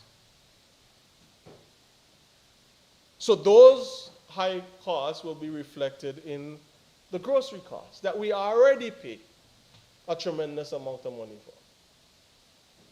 Madam Speaker, I don't mind people doing what they have to do to expand the business and make business decisions with solar and other things, you know. But, Mr. Speaker, Madam Speaker, if you are doing something that's beneficial to you, and the government is patting you on your back, you got to make sure it's going to be beneficial to me. I waiting to see the price them drop. In the same supermarket we talk about and we buy, well, I waiting to see them drop. Because I remember 2015 to 2018 when they were proposing to come and, I can't remember the name, Nordon or Nortec or something, whatever the name of the Canadian company will come in and they're going to have the best prices. It must last a week when they open. That next week, Bradam. No, that's a road dam. Bradam. Yeah, Bradam. Friday used to say in your combo scene. I don't understand. Which road? Which road, man? Not Jack. I tell you, even my cousin, the member for the first look, he drove a limousine. 'Cause he ain't feeling anyhow. Madam Speaker, then we look at the medical facilities and pharmacies, laboratories. They require refrigeration, the same air conditioning, specialized equipment. Operating costs ultimately contribute to higher prices for services, which then goes towards healthcare. And here's the problem. Because the rates for NHI has not been increased since it came out in 2016, if I as a consumer now have to pay higher costs because of this, I am going to increase the cost of you getting care in my place. And here's what, who's going to pay for it? The people. Again. So your 95%, if I was just doing my maths on the 3 or 4 points that I have here, I don't bust that down to 70. And I got more. Let's go to restaurants and bakeries, Madam Speaker. Commercial ovens, the same refrigeration and freezers, ice machines, air conditions consume substantial electricity. So those costs go up. Who gonna pay? Somebody gotta pay. I like Mangrove Bakery there in, that's the Langlook area. The 7th District. That's there by Miss Shirley, God rest her soul. Okay, let me do what I do. We from King Abbey and that's from the east. Anything past the college east. Yeah. And then I have some bakeries and some people that bake in my community of the 2nd District. When those costs go up, Madam Speaker, the costs are tart and a bread and a shut up tart and anything. Christmas coming now. Best case can be baking over 1,000 tart and cake. They're gone up. You think conch in Wilt went up? Up. Walk with that. But who paying, Madam Speaker? The people. Hotel and tourism businesses, same thing. Water, heating, laundry, the pools, the guest facilities. Increase. Who gonna pay it? The consumer, Madam Speaker, the people of this territory, we gonna pay it. So don't try to, you say wax on, wax off. Mama, Don't try to smooth talk the people and say you ain't gonna feel it. You're gonna feel it. The people gonna feel it, Madam Speaker. And what I want to know is why, at this time, this government believes that this is the right time to do such a thing. Let me challenge it a little further. They got some money that have been spent, some missing money. They got $5 million here, another 2.5 there. Who to blame? Who to blame? I was told one time by as an officer, I don't know if I think he had a legal background. He said the easiest person to blame is a dead man and an absent man. And I don't think the man who getting blamed for these things dead. I just think he's absent. So, Madam Speaker, if you have this money that you're spending here and spending there and can't account for it here and I can't account for it there, you don't think some of that money could have been gone towards further subsidy for electricity to help the people? Man, Jack, I tell you. But Mr. Speaker, I believe at least that 7.5 there could have gone someplace to help the people. You're doing $3 million. You're doing $3 million for how many years? Add on a little bit more. Go from 3 to 5. Subsidize electricity to help the people. Because, Madam Speaker, here's the reality. Small businesses in this territory are really suffering and struggling to keep their doors open. So you're talking about barber shops and salons and everything. They are going to feel that cost. So if I am already struggling to keep my customers in the door and I have to increase my costs, ain't out of business, you gonna tell me? And then we stimulating the economy? But this feels like deja vu for me. You know why? In 2019, in that fourth house, when some decisions were made by that then elected government, I said, Madam Speaker, it's like a heart and help government. Because at one point you're expecting, you see me like you're hurting me, and then the very next time, you're hitting me a lick. So you're seeming to be helping me. Because let me explain this. You seem to be helping me November gone last year, 2005. You say you're introducing this, what do you call it? The fuel surcharge. You're waiving that so people going to feel the benefit. And you don't have to pay this high electricity bill. We're in July, August now. Bam! Hit me. I'm going to pay the cost now. So you're helping me, appearing to. 6 months later,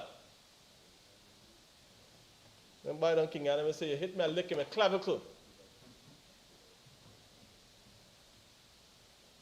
You got small businesses, Madam Speaker, going through this same type of exercise, and how you expect them to survive. The Junior Minister of Trade, how much money you got for grants to help these people? Because they're going to come to you. So, Madam Speaker, the argument about this 95%, I don't support it because it's not accurate. Not accurate. Then the minister went to solar energy. Madam Speaker, I am fully in support of solar energy and renewable energy. Fully. Because I understand its importance and its necessity. But, Madam Speaker, the reality of this BVI now in August 13, 2026, people could barely pay them bills, barely buy food, getting ready for school, and you telling me about solar and battery, and the minister here talking about battery, and what kind of battery. If he ain't double A or 9 volt, Madam Speaker, what are you telling people? Battery? I go eat battery? You telling me to take up $1,000 or $2,000 or $3,000 or $5,000 that I don't have, I can't have anyway, and this going to help me? Madam Speaker, the renewable energy and that solar energy exercise is a long-term effect. The cost that you have to pay up front is a significant cost that our people cannot afford. You want to talk about subsidy? Subsidize that. Let the people feel that you care about them. Don't just talk about it. You get all of a sudden Madam Speaker, what this is, this ain't nothing but a tax. This is what this is now. It is listed as statutory rates and fees charged act. It's a tax. Additional money coming out of somebody's pocket.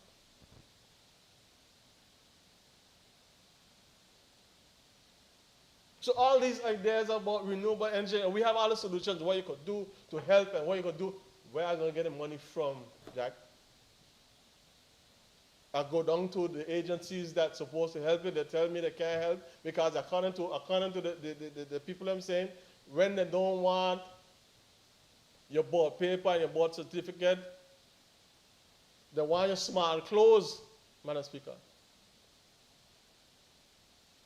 They want to know what size your small clothes is. And then when you do get something, here what the next month on you. Madam Speaker, this can't be it. This can't be what we're trying to tell people. So I can't just support this approach because it asks people and businesses to pay for the consequences of this government's failure to properly plan and develop a plan that will be executed, that everybody in this territory will be all right. Don't tell me that only 5% going to feel it when it is the opposite way around. 95% going to feel this pressure and this burden. But 5% will be able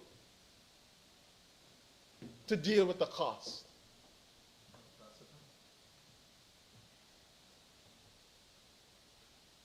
Madam Speaker,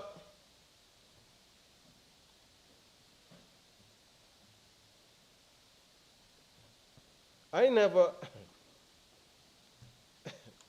knew in 2013, I think it was, how bad things were to a certain extent in the BVI. Until I started doing my mentorship program and had to be with families and juveniles that were getting in trouble with the law. And together with social development and the police force, where we had to do visits to persons' homes to be able to do the assessment. Honorable Meta will bear me out on this because he had to do a few as an assessor to the court. When you go into persons' houses and you realize, I talk about 2013, I'm not talking about now. At 2013, when you were going to certain people's houses, no food. Some of them had no electricity, but that's where they live in. Until it got so bad that I remember a particular group of people, 4 children, 3 different sets of parents,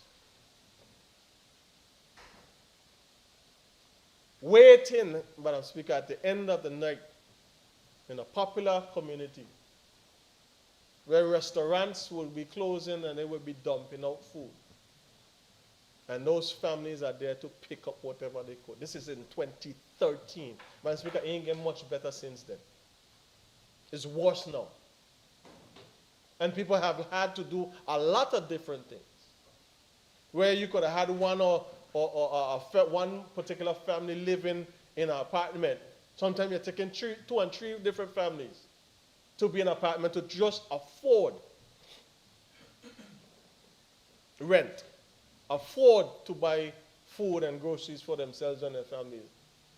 So, Madam Speaker, help me to understand, how is it that you expect to tell me about solar and renewable energy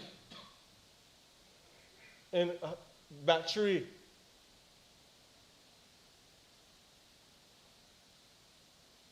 when there's 3 of we to make one to pay the landlord, and rent going up now? Rent going to go up. Madam Speaker, the people will feel this directly and indirectly throughout this economy. And I want, Madam Speaker, for us to understand that you can't tell me you're helping me when you're hurting. We got to find a better way, Madam Speaker, to address this.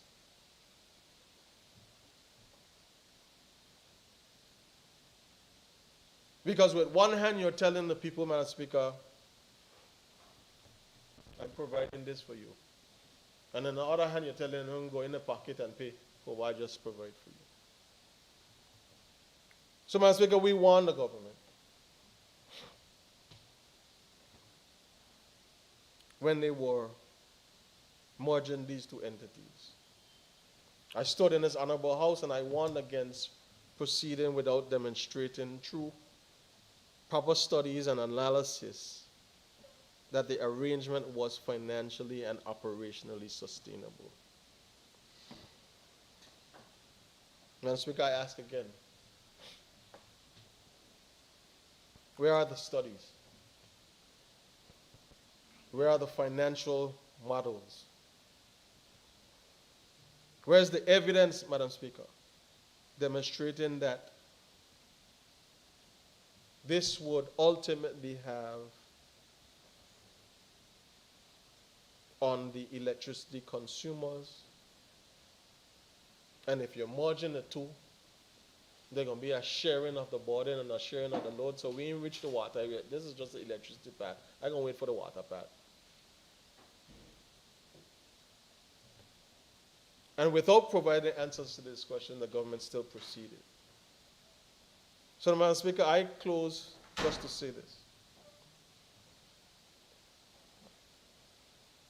Government cannot continue to create a financial problem and then tell the businesses that the solution is to borrow money. Because that's essentially what you are saying to businesses. You're telling businesses that in order to deal with this cost, get with a financial institution so that you could invest in solar. What does that mean? You think you just call them up on the phone and you say, listen, I need solar energy, and the minister told me to call, and we have a relationship now, and that's going to make my life easier? No, you're telling people go get a loan. That's all how you're going to get the money for it. But it was said so eloquently, Madam Speaker. It was said so eloquently, like saying, just establish a relationship with your financiers, with your bankers, and call them, and we'll move towards solar energy and renewable energy, because this is the way to go. It sounds good, but it ain't good.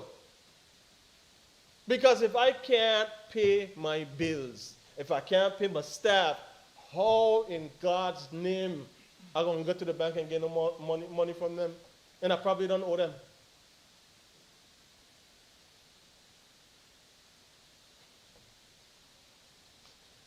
Madam Speaker, I'm asking this government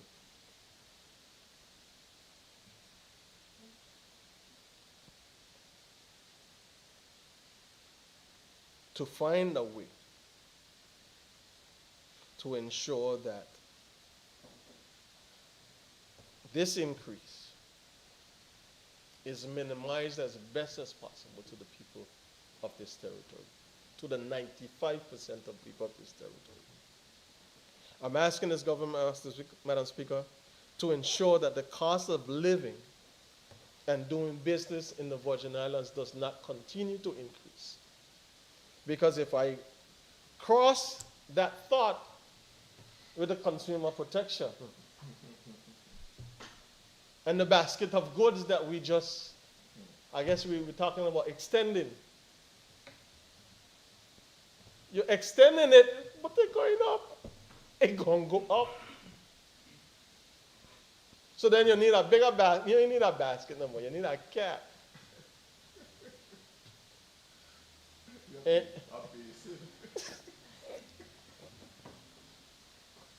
That's because this is the reality. So we just come off the heels of celebration emancipation. Jumping up, people up there having fun. And as you go back in the house, that's blood. I said, blood damn. Not bragadam, blood damn. This is the first thing we do, you know. You don't jump up, you don't party, 3 o'clock in the morning.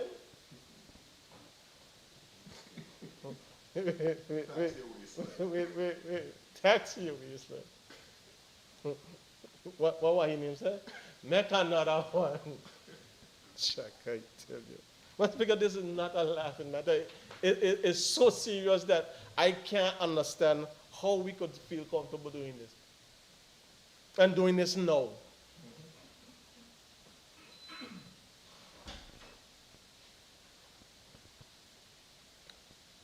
Madam Speaker, the people of this Virgin Islands deserve better planning. They deserve better accountability rather than a few smooth and fancy words. And they deserve a government that takes the time to understand that every additional dollar imposed on the business eventually has to come from somewhere. And that somewhere, Madam Speaker, is going to come from that 95% of the people that the minister said will not be directly affected. Thank you, Madam Speaker.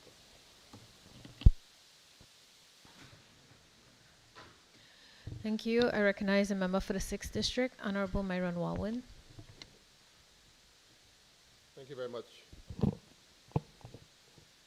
Madam Speaker. I don't intend to be very long on the bill today, but I do have a few things that I would like to say.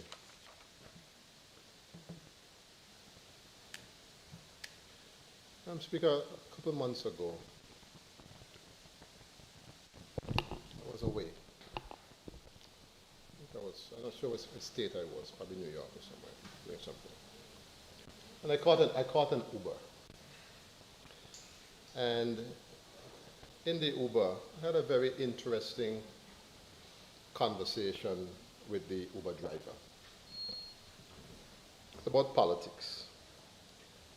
And the driver was lamenting about the state of affairs in the United States. And then the conversation evolved into making the right decisions when you go to the polls. And I said to him that, and he was flabbergasted when I said it. I don't know why he was. But I said to him, because of the role that the United States plays in the world, and I was saying to him as a voter, you're not only voting for you, you're voting for me. Because based on the role that the United States has in the world, when you're voting for a president, you're really voting for the president of the world. I bring it down to him that the simple decisions that you make, that your Congress make, that your president make, your executive makes, affects me millions and millions of miles away in BVI that have nothing to do with any of what's going on. And when I'm listening to the debate and when you're reading the bill, that really comes home in a very strong way as well. Because what is driving the cost of energy, what is driving the cost of goods and services, are things that are completely out of the control of smaller countries like ours. That's the reality. That is the reality. Somebody decides that they're going to start a war today. The area might be somewhere that is rich in oil. Something happens, the cost of oil goes up. It affects our lives right here. And that's ostensibly what we are dealing with.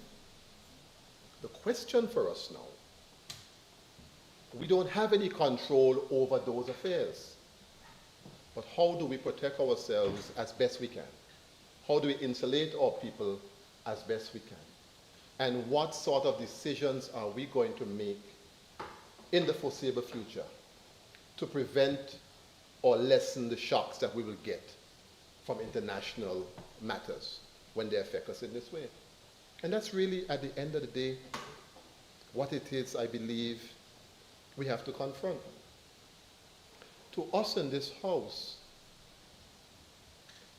we are simply making or trying to approve an increase in electricity rates. And I heard the minister who echoed the sentiments coming from the general manager of BVIEC when he was here, where he said that 95% of the persons will not be affected, only 5% of the persons will carry the burden.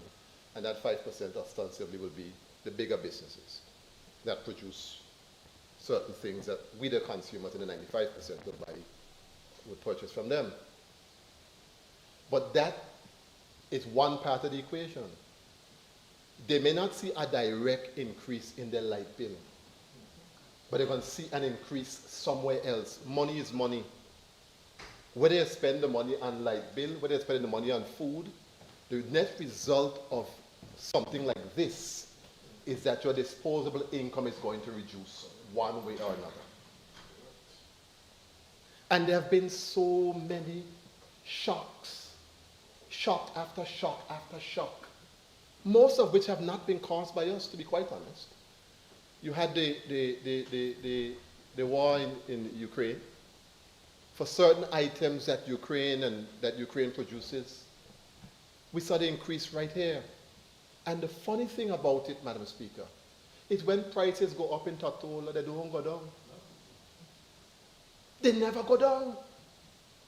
So you'll increase the price of pasta, you'll increase the price of whatever it is, wheat and barley, and all the things that Ukraine would have produced that we would probably buy. And if that war dropped now, those prices on the shelf don't go nowhere. And then now you have this war with Iran. And the prices are up again. You had an increase in the wages, and that is why we were bringing the argument that we brought. Let our efforts not be, when it comes to dealing with people's livelihood, let the effort be to try to make people have more disposable income. That is the key. Because if you might think that you're increasing the amount in terms of salary, which you should, you know, but you can't bank on that alone. Because giving me an increase in salary doesn't protect me from right way, doesn't protect me from one man, don't protect me from the gas station. Because all them got to hear the little enfant Myron get a raise today, and all of a sudden he put up the gas station now, and the price of gas gone up. And if the minimum wage goes up, like it did, it affects every other level above. And that then also increases the cost of services to people. So it's a lot that people are dealing with right now. It's a lot. House rent, mortgages, insurance, food, electricity, and the one little dege salary. It is hard for people in the Virgin Islands. And we have got to figure out now, how do we address these sort of issues? That's really what we have to do as a House of Assembly. We can do the blame, we can do it.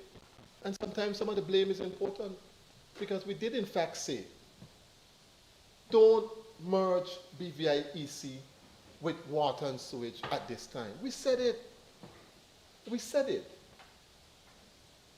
The general manager came to us when we were in standing finance. And he said that they are having a financially difficult time. It was there in the document that they produced to us. And they came back a second time now, and we got the sore-foot bus open. So we hear the full gamut of what they are actually dealing with.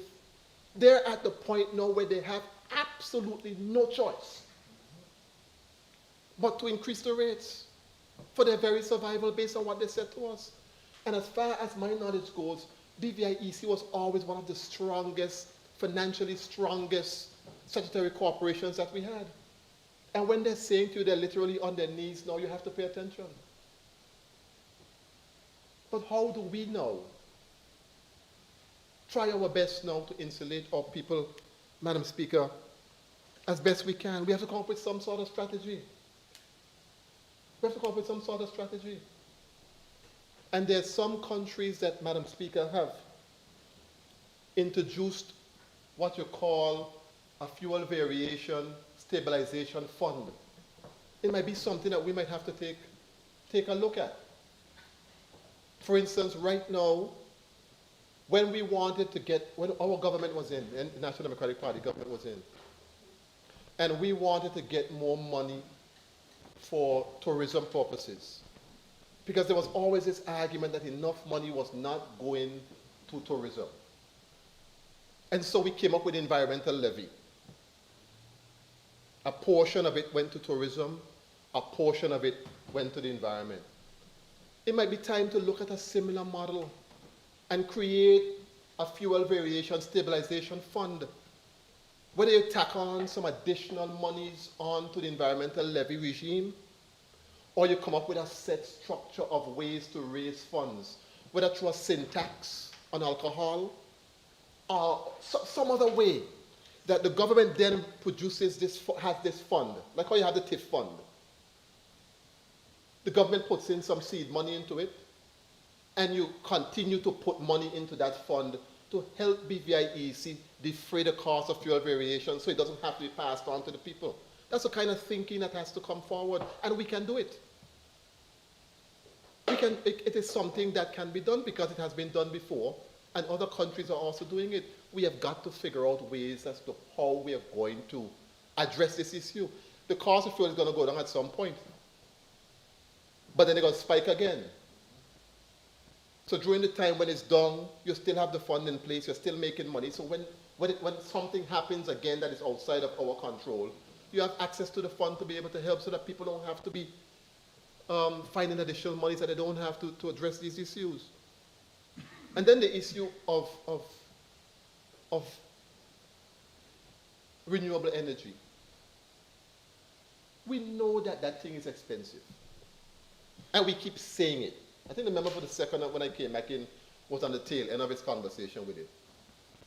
How do we help ordinary households to be able to access funding, to be able to get these renewable energy type facilities that they need? And we have to take a look at it. We have the development bank there. Where we can develop, where we can create something like a BVI green loan or something, low interest loan, that people can go there and basically get funding.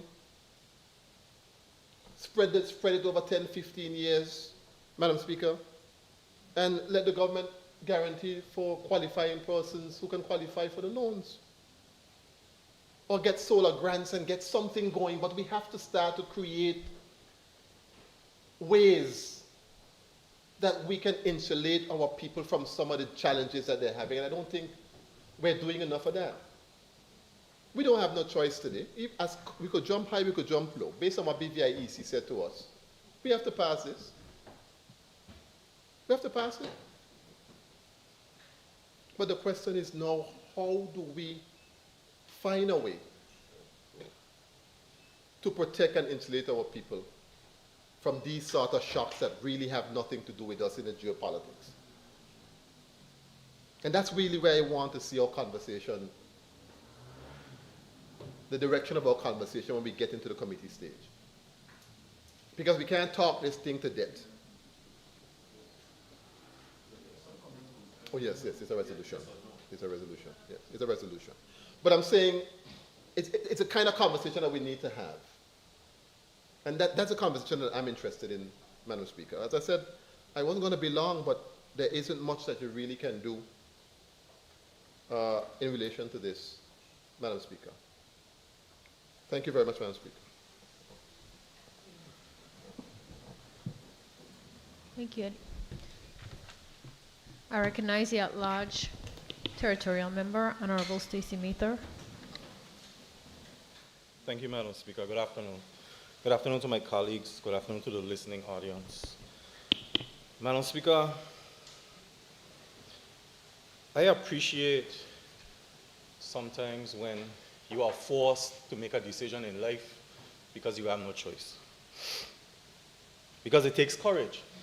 It's an uncomfortable conversation sometimes that needs to be had. And in the Virgin Islands, I suspect in the years to come, we're going to have a lot more of these moments where members across the aisle may say, what was said? I don't know what can be done at this point. Something has to be done. We have no choice at this point. I don't know what the answer is. I don't have a suggestion as to what else could be done. Because, Madam Speaker, from 1978, as the minister said, that's 4 decades, no increase. Madam Speaker, the situation that we find ourselves in the Virgin Islands, where the geopolitical atmosphere outside of Virgin Islands is impacting us is not new. Madam Speaker, when you consider that what's being said is a Band-Aid was placed on one of our most vital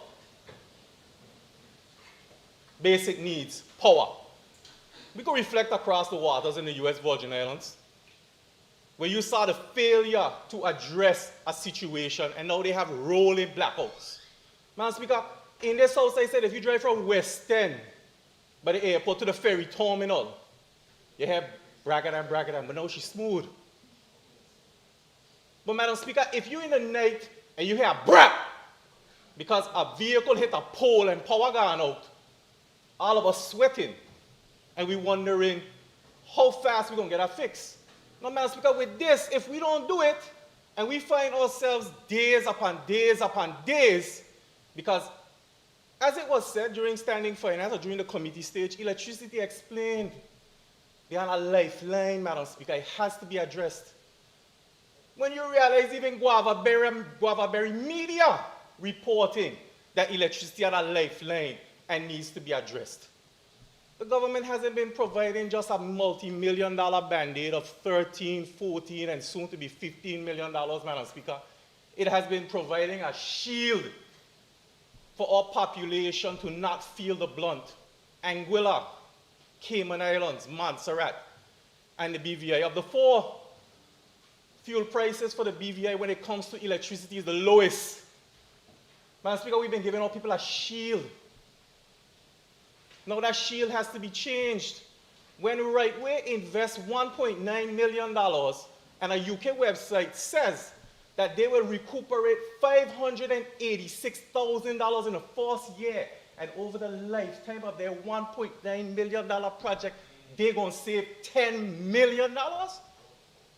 Madam Speaker, this move puts pressure from 2015, when that green initiative that was introduced by the NDP government of the day, asking people to turn to alternative energy, has been for 11 years, and they have not adapted it.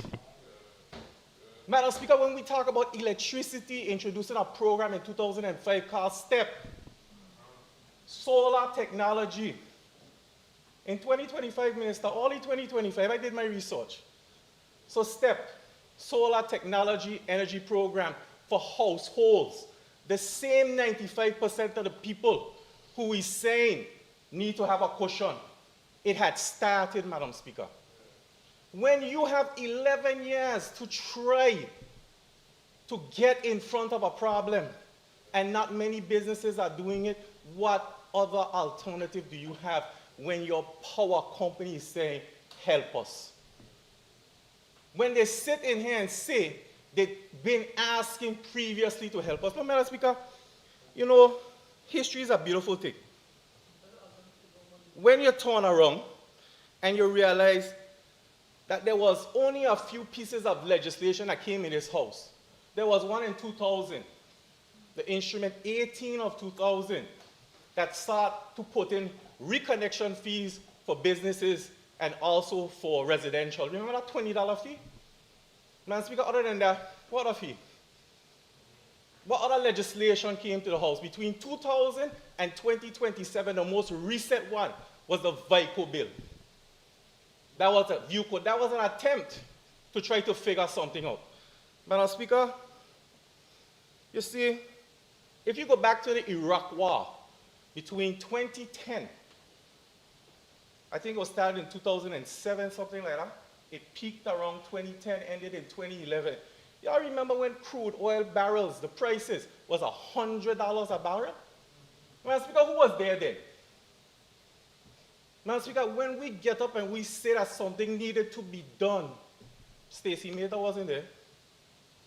I wasn't there. I was in the House Assembly. Madam Speaker, nothing was done. Madam Speaker, when you realize that most Caribbean countries took the opportunity during that time to increase their tariffs, they adjusted them, and they made a shift because they saw it. But Madam Speaker, we had another opportunity to do it. We're coming up on 9 years from Hurricane Irma, 2017 to 2019. I wasn't here. Some people were. That opportunity was missed, Madam Speaker, severely missed, to make adjustments to help BVIEC. Remember when we ran all these lines, and we even said put them underground? It never happened. Then and there could have been a push towards solar because the legislation was brand new. But it wasn't done.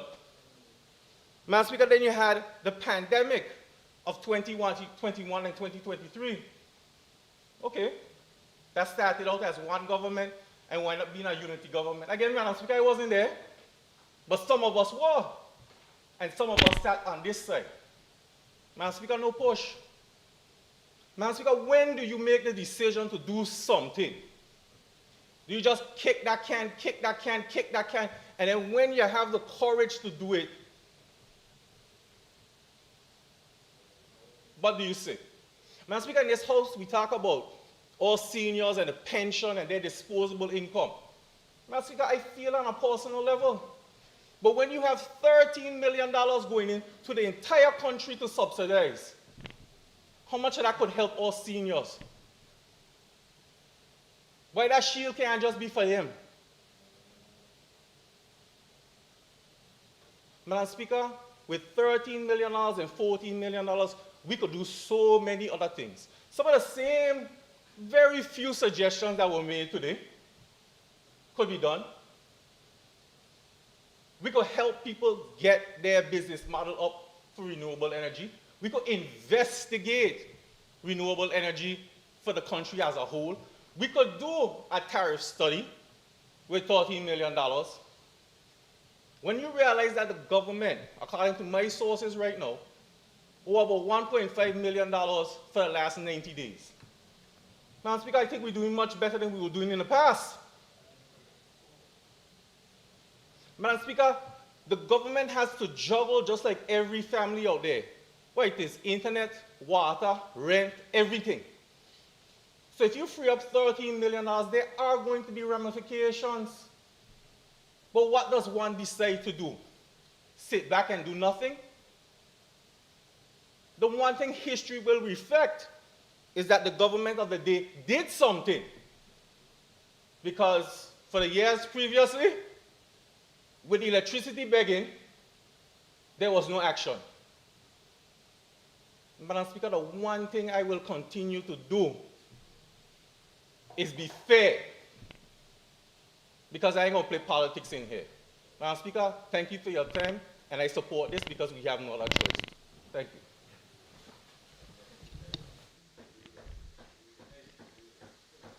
I recognize the Deputy Speaker, Honorable Carl Dawson.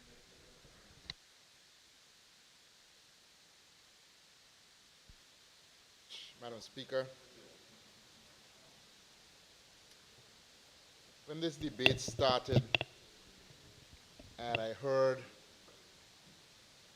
the Minister for Communication and Works eloquently present the reasons for this resolution, I decided at that time I will sit this one out. He has said enough, and I do not need to add any more, as he was efficient and informative in making the case to the people of the Virgin Islands. But, Madam Speaker, as I went on, like my colleague who just spoke, I felt compelled to say something. I felt that it was important that the public not get a skewed vision or sense of what was presented here today. The sense that some would have it believe, Madam Speaker, would suggest that what we are experiencing now is somehow the result of particular choices that we have made that have landed us in this spot, without taking into account, as my member from the Minister for Social Development has said also eloquently, that we are operating in a global space. The things that we are challenged with at this time are not unique to us, but it is still a question as to say how each and every government will respond. And it has been said, and the comparison has been made with our neighbors in the U.S. Virgin Islands and the challenges that they faced, and that there were choices, perhaps, because I wasn't there, perhaps that they could have made years ago that may have averted the situation that they're in now. The leader of the opposition went as far as to remind us, or to tell us, share with us, of his family members saying, well, I'm going to stay up on here on this side where I light. Because down there, it's going to be a different situation. So, Madam Speaker, that when we look at where we are and how we have navigated, and when I say navigated, I'm not even just talking about only now. I'll go back straight to the member of the opposition over there who was a great leader for the corporation through the years. The choices that we have made that have brought us to this point of, in spite of the challenges on Virgin Gorda at the moment, consistent electrical supply, especially in comparison to others. So we have come to this point where this minister has chosen to act rather than to wait. I commend him for his courage, given the situation that we're facing, and as I would have just said, that perhaps the decision that he is putting before us today may have been a decision put before the policy leaders and legislature of our neighbors, maybe 20 years ago, 30 years ago, and they did not make the right choice. But I commend the courageous Honorable Minister for Communication for putting it before us to make this choice that I believe will benefit this territory for years to come. It is a challenging time. There's no choice that we could have made related to this matter that will be one that results in good for all. We are in tough times, and as a result, tough decisions must be made that will make all of us, some to a greater degree than others, uncomfortable in the time in which we live. But the main reason I got up, Madam Speaker,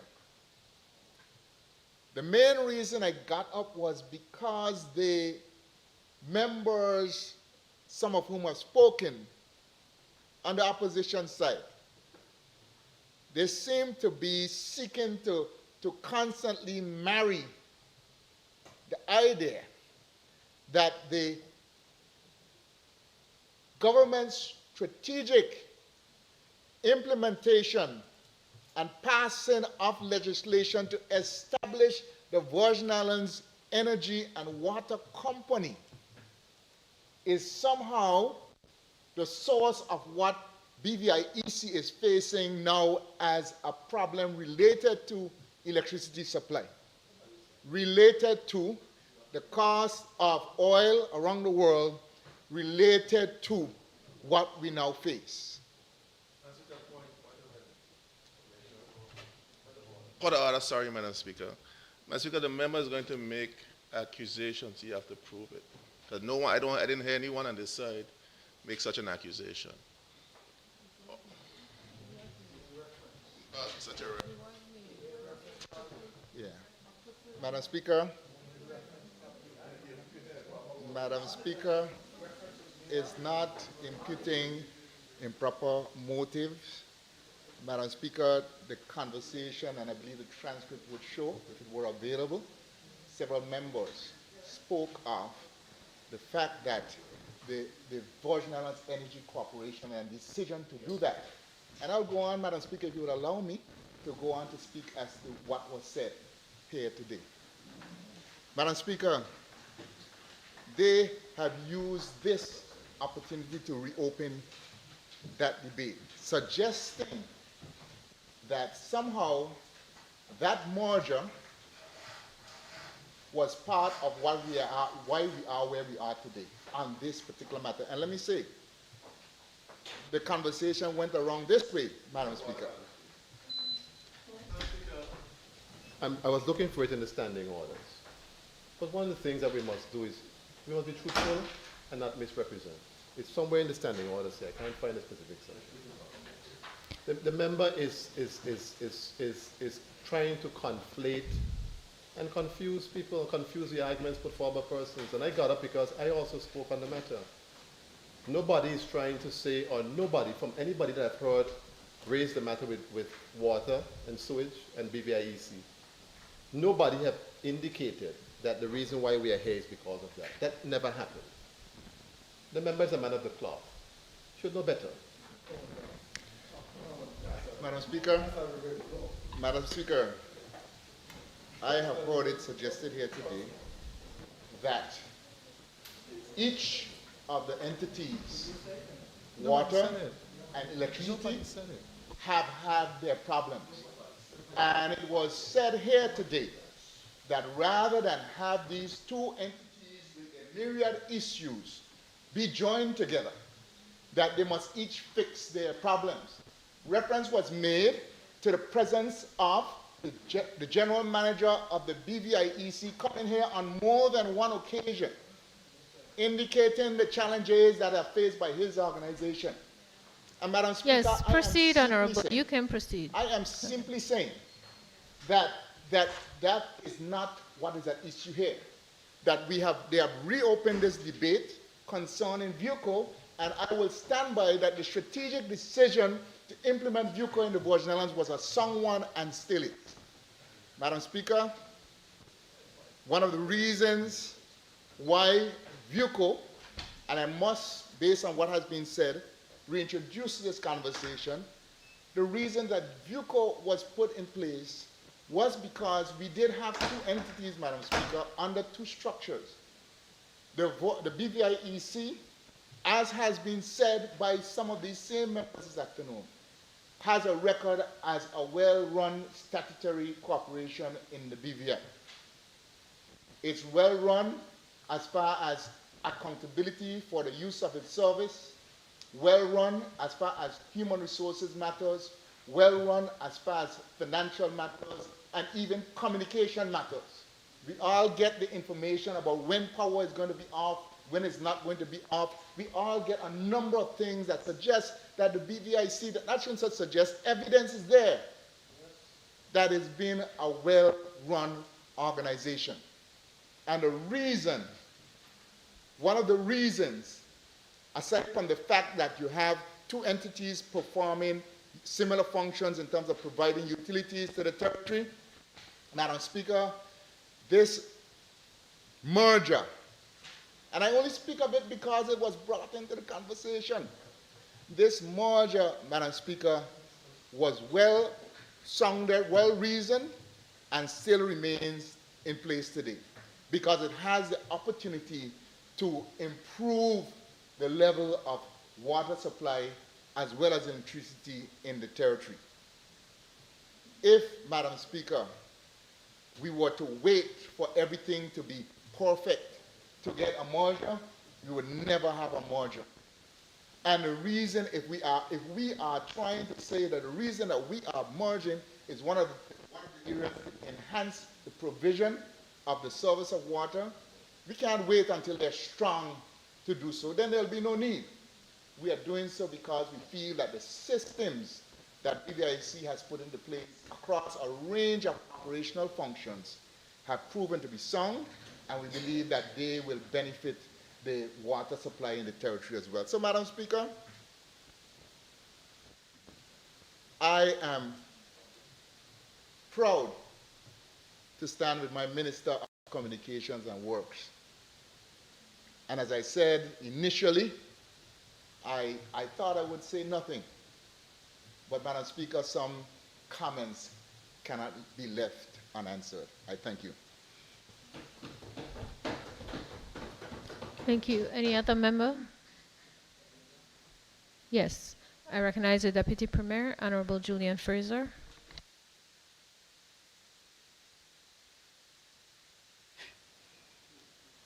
Thank you, Madam Speaker. Madam Speaker, I speak from a position of, I don't want to call it strength, but I stand on firm grounds when I say this. Madam Speaker, I am convinced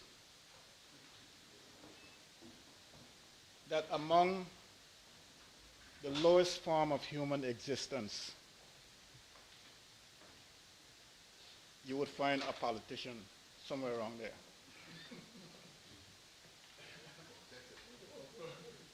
And Madam Speaker, I say that because it's just this morning I said to my wife, I said, you know, when I look around the Virgin Islands and I see the myriad of things the government does for its citizens, and has yet been asked to do more, and is being criticized for not doing enough, I just threw my two hands up in the air and I said, what a thing. It's impossible, it's unbelievable, it's unimaginable, Madam Speaker. If you step out on the street, you cannot see how the infrastructure is being financed. You can't see it. It's not as if, Madam Speaker, that there is a tax that's being charged to the motor vehicles that covers the infrastructure. It's not, it doesn't exist.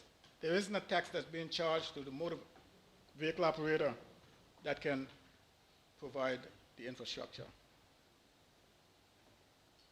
So where's the money coming from, Madam Speaker? Where is it coming from? If you look at our budget, it's around $450 million. And I am to learn that of that $450 million, right off the top, $200 million goes to emoluments. 200 million goes to emoluments. And no one seems to understand the finances. How are they generated? The BVA Electricity Corporation of VUCO came here before us and told us they are subsidizing the supply of electricity to the tune of $14 million a year. And we talk about the Strait of Hormuz being closed and the power, the cost of energy, of fuel going up and up and up. And there's no indication that it's going to stop going up. But yet, 13 politicians could find themselves in a little room like this and talk about $115 being distributed to the consumers on average as the clouds falling in. Unfortunately, Madam Speaker, I was unable to enjoy myself like the rest of my colleagues in the village over the last few nights, but I'm sure that the village was packed. I even heard one man say he was blocked in a parking lot, couldn't get out, he had to find his way home because that's how much people was there.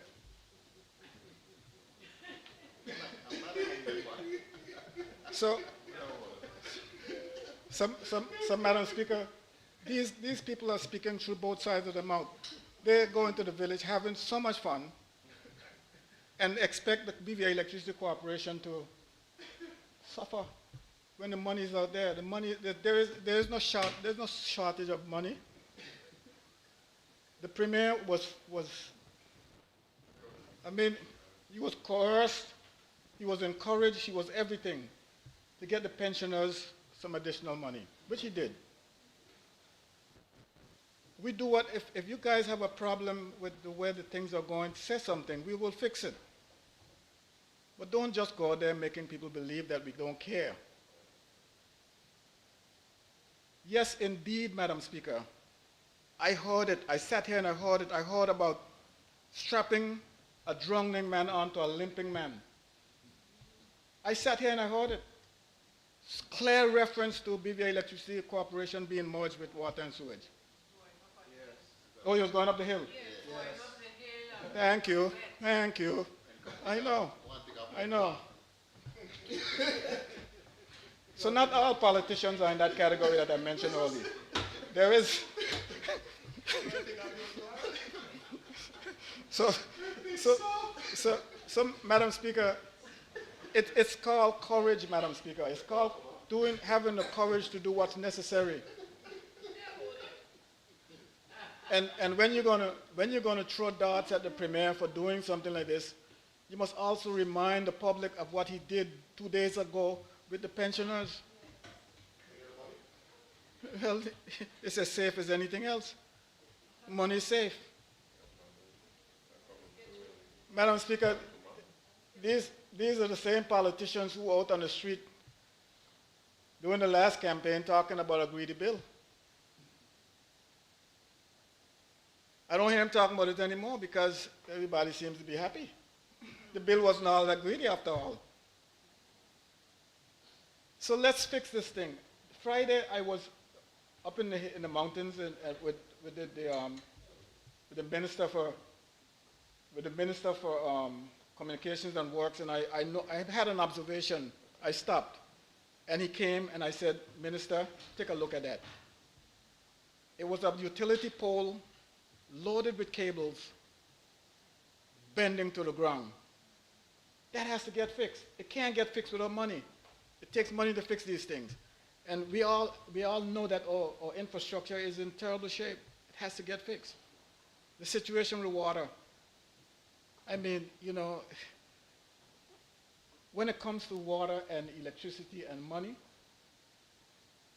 we should spare nothing. The public has to know that these things get done only through capital. I heard one member talking about being creative by doing things like, you know, the environmental levy. But that is a tax. I don't know, it doesn't matter who pays it, it's a tax. Once it goes into the government coffers, it's a tax. And I agree with you that we should be creative and do things like that. I even talk about establishing an ESTA to come to the Virgin Islands. That is a big, that's doing wonders in places like St. Kitts. And when you look at what it does, overall, it does the vetting before the people comes here. You can decide whether or not they should come to the territory based on the information that you requested and what they submit. And you collect a fee. And it can do a lot of things, that ESTA. So it's not as if we're not thinking. It's not as if we're sitting here and trying to figure out where to pass on this, these increases, these taxes, or these fuel increases on the general public.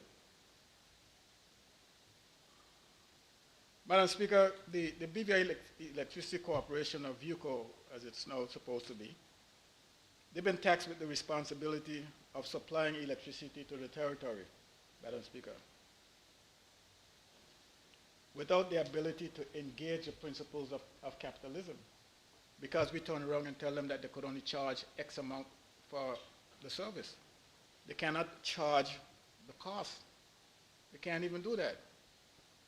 And I think the time has come when we need to have them do that. If you look around the territory, everybody got 4 cell phones. I heard your phone rang, you dive in a bag on the left side. The next time the phone rang, you dive in a bag on the right side. The next time it rang, I see you look under the table and you pull out a drawer and pull out a phone. There has to be a balance, Madam Speaker.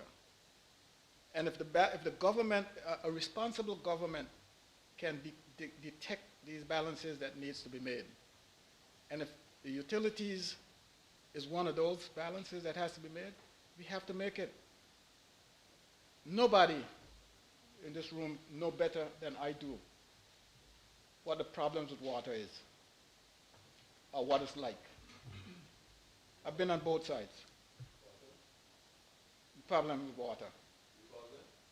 Well, I've been on both sides. Let's put it that way. Just put it that way. I've been on the side where people criticize me. I've been on the side where I had to criticize someone. I've been on the side where I'm taking the brunt. And I'm still standing. Let them know. Let them know. Still standing. So just last Friday, I watched the minister and myself, we went to, you just see me, look at the video. I'm inside of one of them monster tank. You see, unlike you talk, I go in the tank and I work.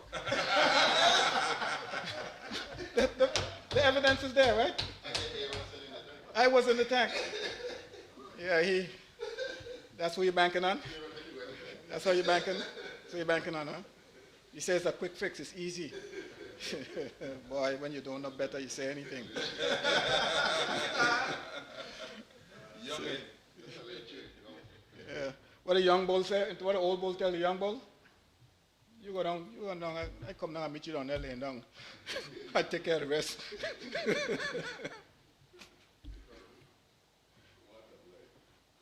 Madam Speaker, VUCO, the government never promised the public an amnesty for water. No. What it did say is that they weren't going to settle VUCO with the outstanding bills. They're going to have I don't know about the forgiveness of that. They said they're going to pass that on to the government for collection. Yes, that's not true. I ain't going through. I ain't going through whether I'm not telling the truth or not telling the truth or what and all that kind of stuff. But that's my recollection. I can only say what I recall. I recall that we said that we're not going, because everyone is saying, how are you going to give VUCO water and sewage with all this debt? We said, no, we're not going to do that. VUCO, and we'll start with a clean slate, and there's no forgiveness of debt. The government will endeavor to collect that money. My learned AG would let us know that you can't forgive government debt. So that's the problem. I mean, as politicians, we would love to do it, but you know how things are with us now. Our hands are tied. We can't.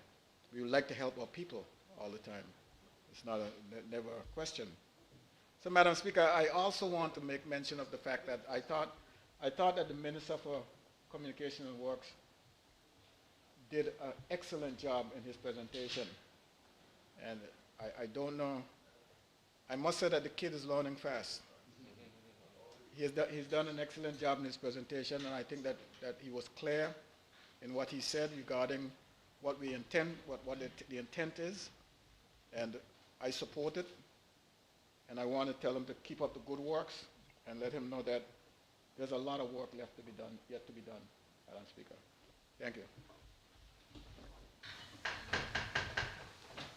Thank you. Any other member? I'll call on the Premier to wrap up. Thank you, Madam Speaker. Madam Speaker, I thought it was a good debate. I thought, as the Deputy Premier stated, Honorable Raima did a really excellent job of setting out the issue. I commend him for that. He was very clear about what we were doing. And of course, members of the opposition, as expected, would speak about the impact of this decision on the general public, which is to be expected. I especially thought Honorable Mator's intervention was important, especially his principle that he maintains of fairness. And I thought that he was extremely fair in his standpoint. And really that would be the basis of my contribution to the debate, and my wrap-up has to do with really what we need to do moving forward. I also would have to acknowledge, Madam Speaker, the contribution of one of the former general managers of the Electricity Corporation at large member, and one individual who I always think is fair in his deliberation, Honorable Skelton. Madam Speaker, without a shadow of a doubt, we are in a crisis. And the member for the 6th acknowledged this, and I appreciated it when he said it. We are in a crisis, Madam Speaker. It's an oil crisis. And it doesn't make any sense that we try to influence the people of the Virgin Islands to think that somehow or the other the local government is responsible for that crisis. That is a crisis of international making. Madam Speaker, when you get up again. But Madam Speaker, when you think of all of the conflicts in the world, in countries that produce oil, and all of the activity that took place in countries that produce oil, and you have leaders get up very clearly and tell you, we want the oil. They say that. We want access to the oil. Because oil is what most of the world is dependent on to produce electricity. And if you want to have a modern lifestyle as we have, our modern societies consume electricity. But the price of electricity fluctuates based on the price of oil. And this year we would have seen oil prices, crude oil prices, go well above $100. You know, we'd like to see, you know, oil prices down around $50 or even less than that, $50 a barrel. I think right now we've seen some reduction. We're probably $80-something per barrel right now, which is good, because that over $100 crude oil per barrel was really mashing us up. And we were able, as a government, to provide a subsidy to the BVIEC's customers. It wasn't to the BVIEC, but to their customers, of that $3 million over a very difficult period. And of course, we know the conflict between the United States, Israel, and Iran was raging on, and that really created a lot of uncertainty in the market. It created a limited supply, because so much of the world's oil comes out of the Strait of Hormuz, and that drove prices sky high. But Honorable Mehta is right. Before that conflict, there was a conflict before. We had, you know, it's still ongoing. Russia, Ukraine. We have Israel, Palestine. You know, we've had conflicts in Iraq. We've had conflict. We have endless conflicts. And somehow or other, a lot of these conflicts are in oil-producing countries. And we have to come to the conclusion, Madam Speaker, that we have to find ourselves out of this bind as it pertains to the fluctuating cost of oil. And we have to bring some level of stability, because we cannot properly invest in our people, we cannot invest in our future development if we have to deal with this fluctuating price of oil and fluctuating price of energy. You know, it throws you completely off what you had planned to do. And all of you have to readjust your plans. And that's not just for governments. That's not just for governments, Madam Speaker. That's for you in your own personal life, because when you have to pay these high electricity costs, that reduces your disposable income, which is what most persons have said.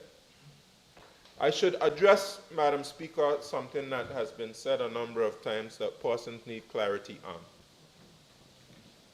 Madam Speaker, a lot of persons say they don't see the prices drop. Some persons say they don't see the prices drop for electricity. But what has dropped is the price you would have paid. Important. You might be paying $100 and you didn't see your price drop. But what you don't know is that if not for that subsidy, you would have been paying $200 or $300.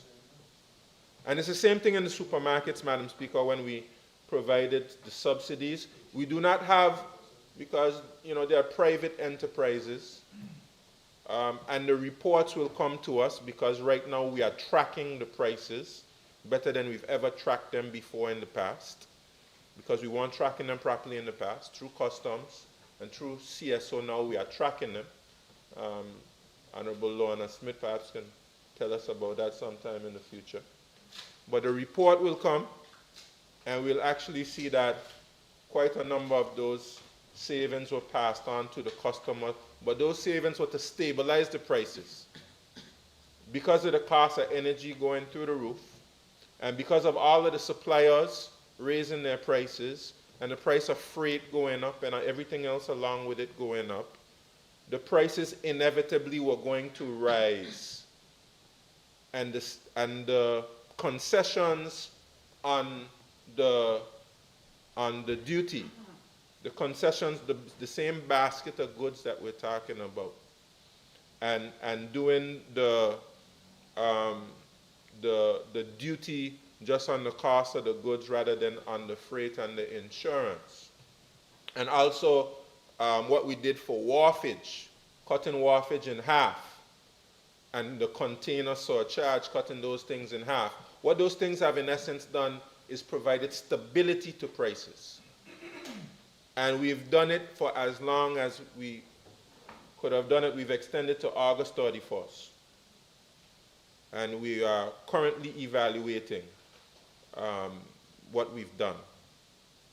But persons should not take it for granted that if not for that intervention, the prices would have been way above crisis level. Way above crisis level. But we have to find a way out of this situation, Madam Speaker. And the answer that I have been able to identify is in alternative energy. And I think Honorable Mehta said it well. Because we have, I believe it was Honorable Turnbull said, well, we need help now. We need help now. What are we going to do now? If we never make the investment today, then it will not provide us savings tomorrow. And that short-sighted type of thinking is why we haven't made more progress in solar today. So we must encourage members of the public through the STEP program. And we are exploring ways in which we can make the STEP program even more accessible. And I thank Honorable Reimer for his leadership on that, because Honorable Reimer has taken alternative energy in the Virgin Islands much further than it has ever been. We've provided duty-free for renewable energy products. So persons we're making it easy for persons to go renewable. We've provided a STEP program. We did a solar program up at the college for persons to launch solar.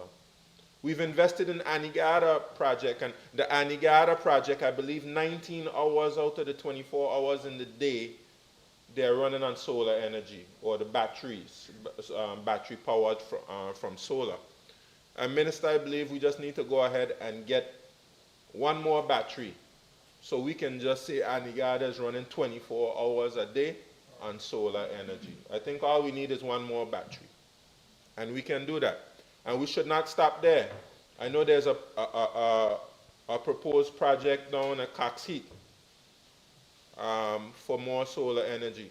I believe we need to do something there at Paraquita Bay as well, because we spoke about the cost of providing energy to the water plant there. We can power that water plant completely if we put a little solar farm right there, and I think about 3 acres of land. Yeah, about 3 acres of land right there. If we put solar panels there, we'll completely power that water plant. It wouldn't be enough? Maybe 5 acres maybe. And we have the acreage there.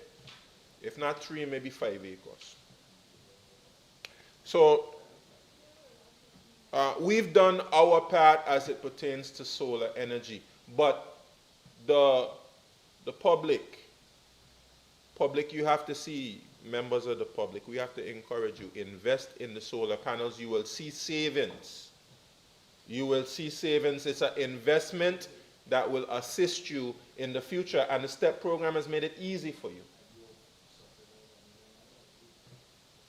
Yeah, we put in $1 million to get the program started, you know, but some persons are not paying attention. If we can put as many solar panels as on many roofs as possible, we can solve this challenge that persons are having. CARICOM estimates that we import $9 billion worth of fuel into the Caribbean. 9 billion. Imagine if we had that 9 billion to invest in our development in the Caribbean as opposed to importing all of that fuel. Let's say even if it's half, even if you're able to cut it down in half, $4.5 billion that you can save. That's what we need to do, Madam Speaker, and the businesses as well. The businesses, yes, we are seeing an increase for the businesses who are above 60 kilowatt hours, huh? Yeah. Yeah, those above 1,500. You'll see an increase, right? I think it was from the 22 cents to the 24 cents, right? Right? And I think above the 1,500 was 19 cents, I believe.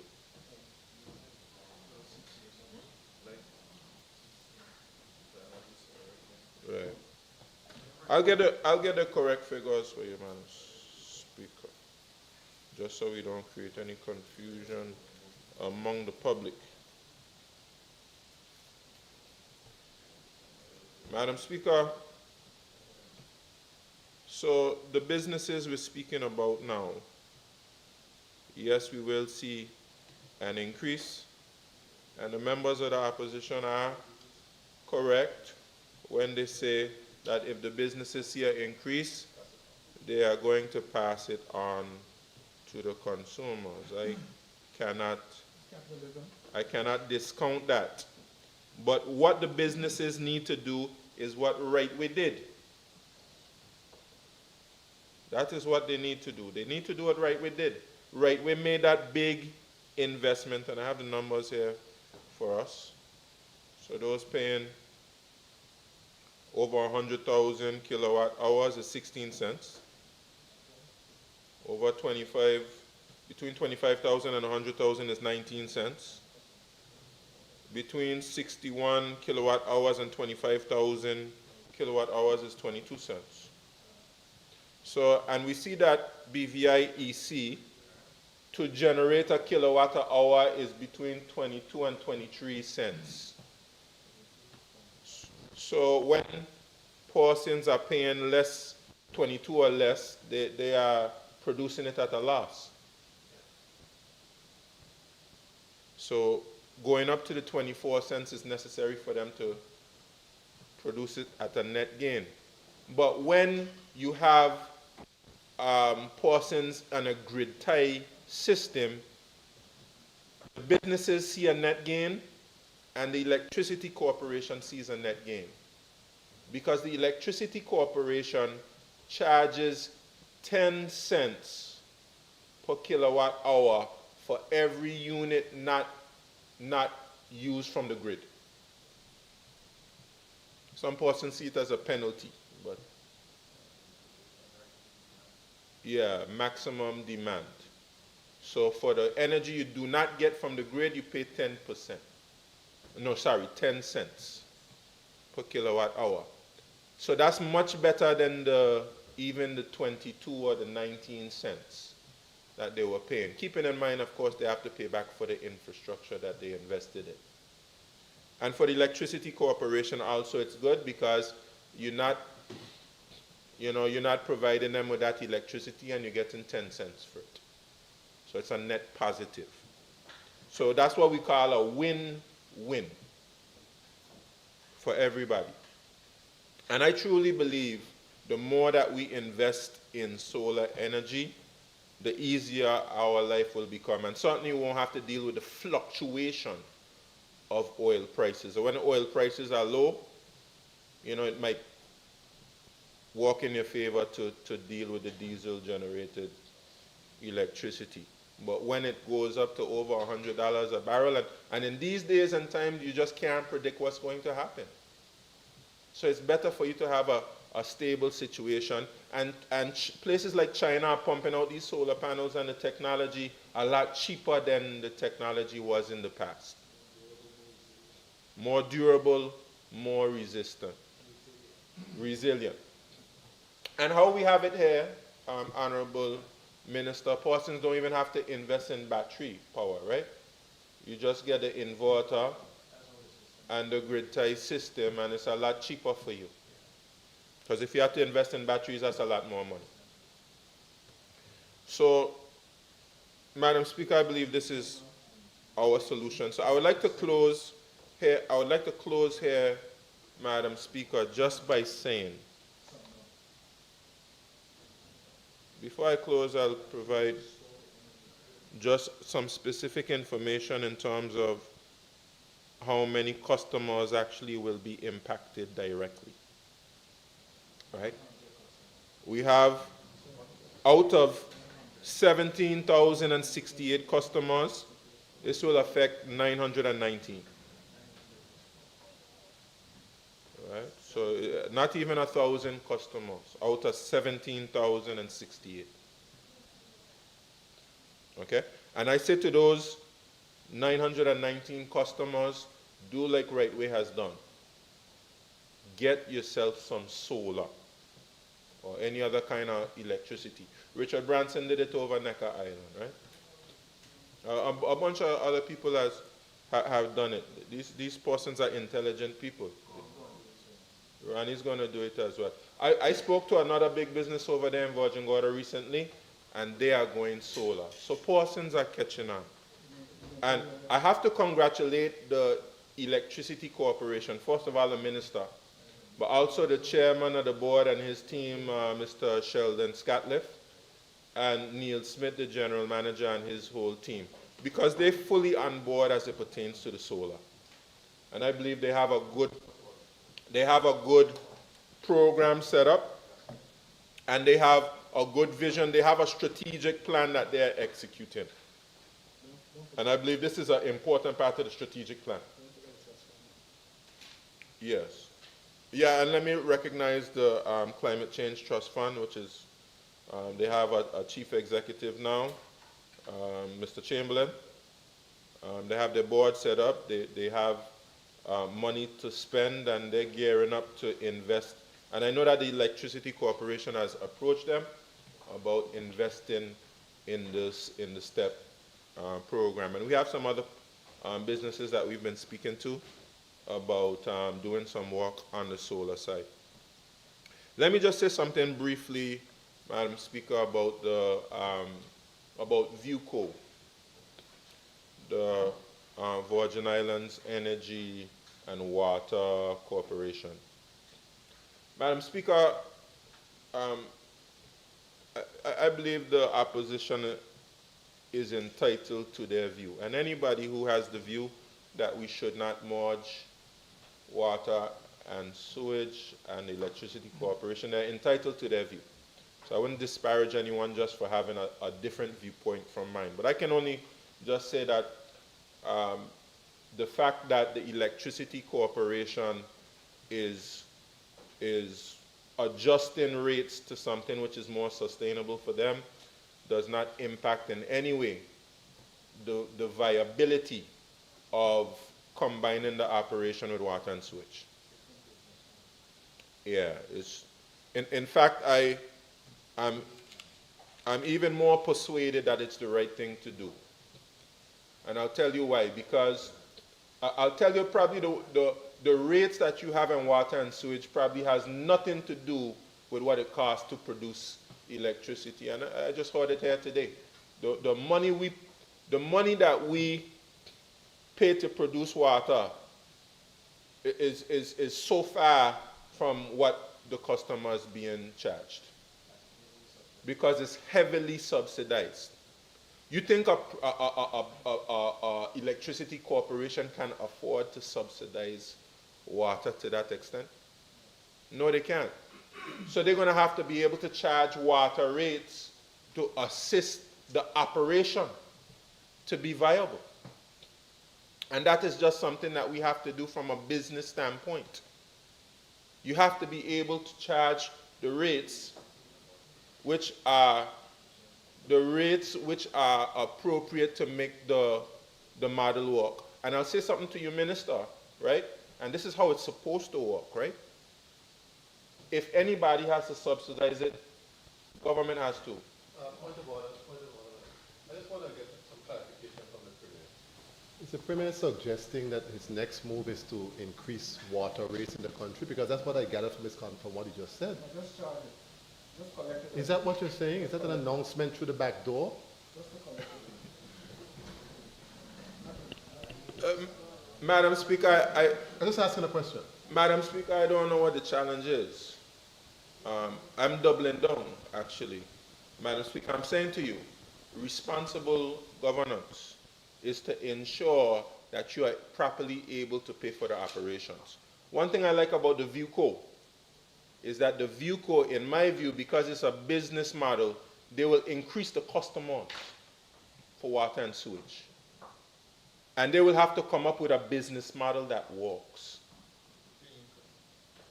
Paying customers, in fact, a lot of persons not even paying for water right now. Even some people who are paying, they call it non-revenue water. A lot of persons don't have meters. A lot of persons don't have meters. I am concerned. Madam Speaker, Honorable, if you could just allow the Premier to wrap up, please. My people ain't getting no water, and the Premier will say the water is going to increase. That's a conversation to Well, be I'm had having a problem with afterwards. Premier, please continue. Madam Speaker, I guarantee you, under ViewCo, you'll have persons getting more water in the Virgin Islands because of the business model. What incentive does the Water and Sewage Department has right now? Whether people get water, don't get water, people get paid the same. The salary don't change. Right? You have to introduce a business model. When you're selling water, you have to be able to collect enough revenue to be able to operate. It's the same thing we're talking about electricity corporation. Why do you think we are adjusting electricity corporations right now? Because the business model was not correct. The rates were not correct. And you have to be able to charge reasonable rates, and you have to make sure that customers pay. And you have to make sure that you increase the amount of customers you have. And your business model has to work.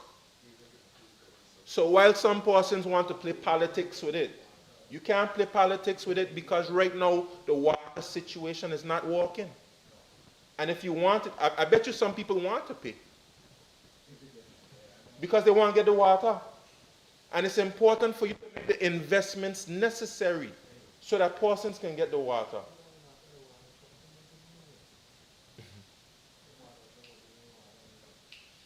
Yeah, so, you're right, we don't want to open a can of worms there. But Madam Speaker, anyway, I'm willing to have that debate and continue to have the debate on water, Madam Speaker. I'm willing to continue to have the debate on water and VUCO. I am fully confident that when water transfers to VUCO, you are going to get a better business model and you're going to get better results, you're going to get better reliability, and the corporation will receive more revenue. I am almost guaranteeing that. And it does not mean that government won't continue to put money where necessary into the operation. But eventually, years down the road, I don't even think we'll even be talking about that. So, Madam Speaker, the decision to merge water and sewage and electricity corporation, in my view, continues to be the right one. I believe the legislation that was put in place put the guardrails up to ensure that they're two separate entities,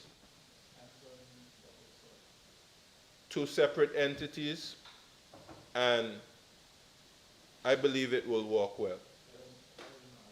So, Madam Speaker, as the Leader of Opposition said, time will tell. And I believe that the Minister will soon bring the legislation into force, and we'll start to see the results of the decision.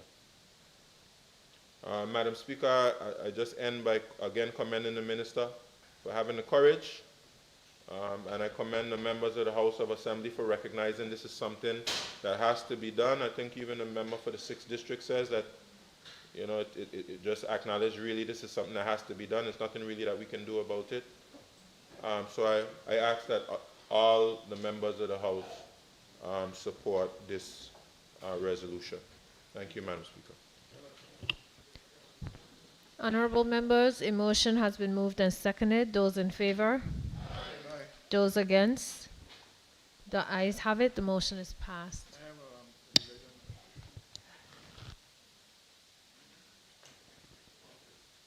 Too late. I wasn't thinking fast enough. I called for it too late. A revision. All right, members, we will take the recess until next Tuesday, the 18th of August at 10 a.m. House is in recess.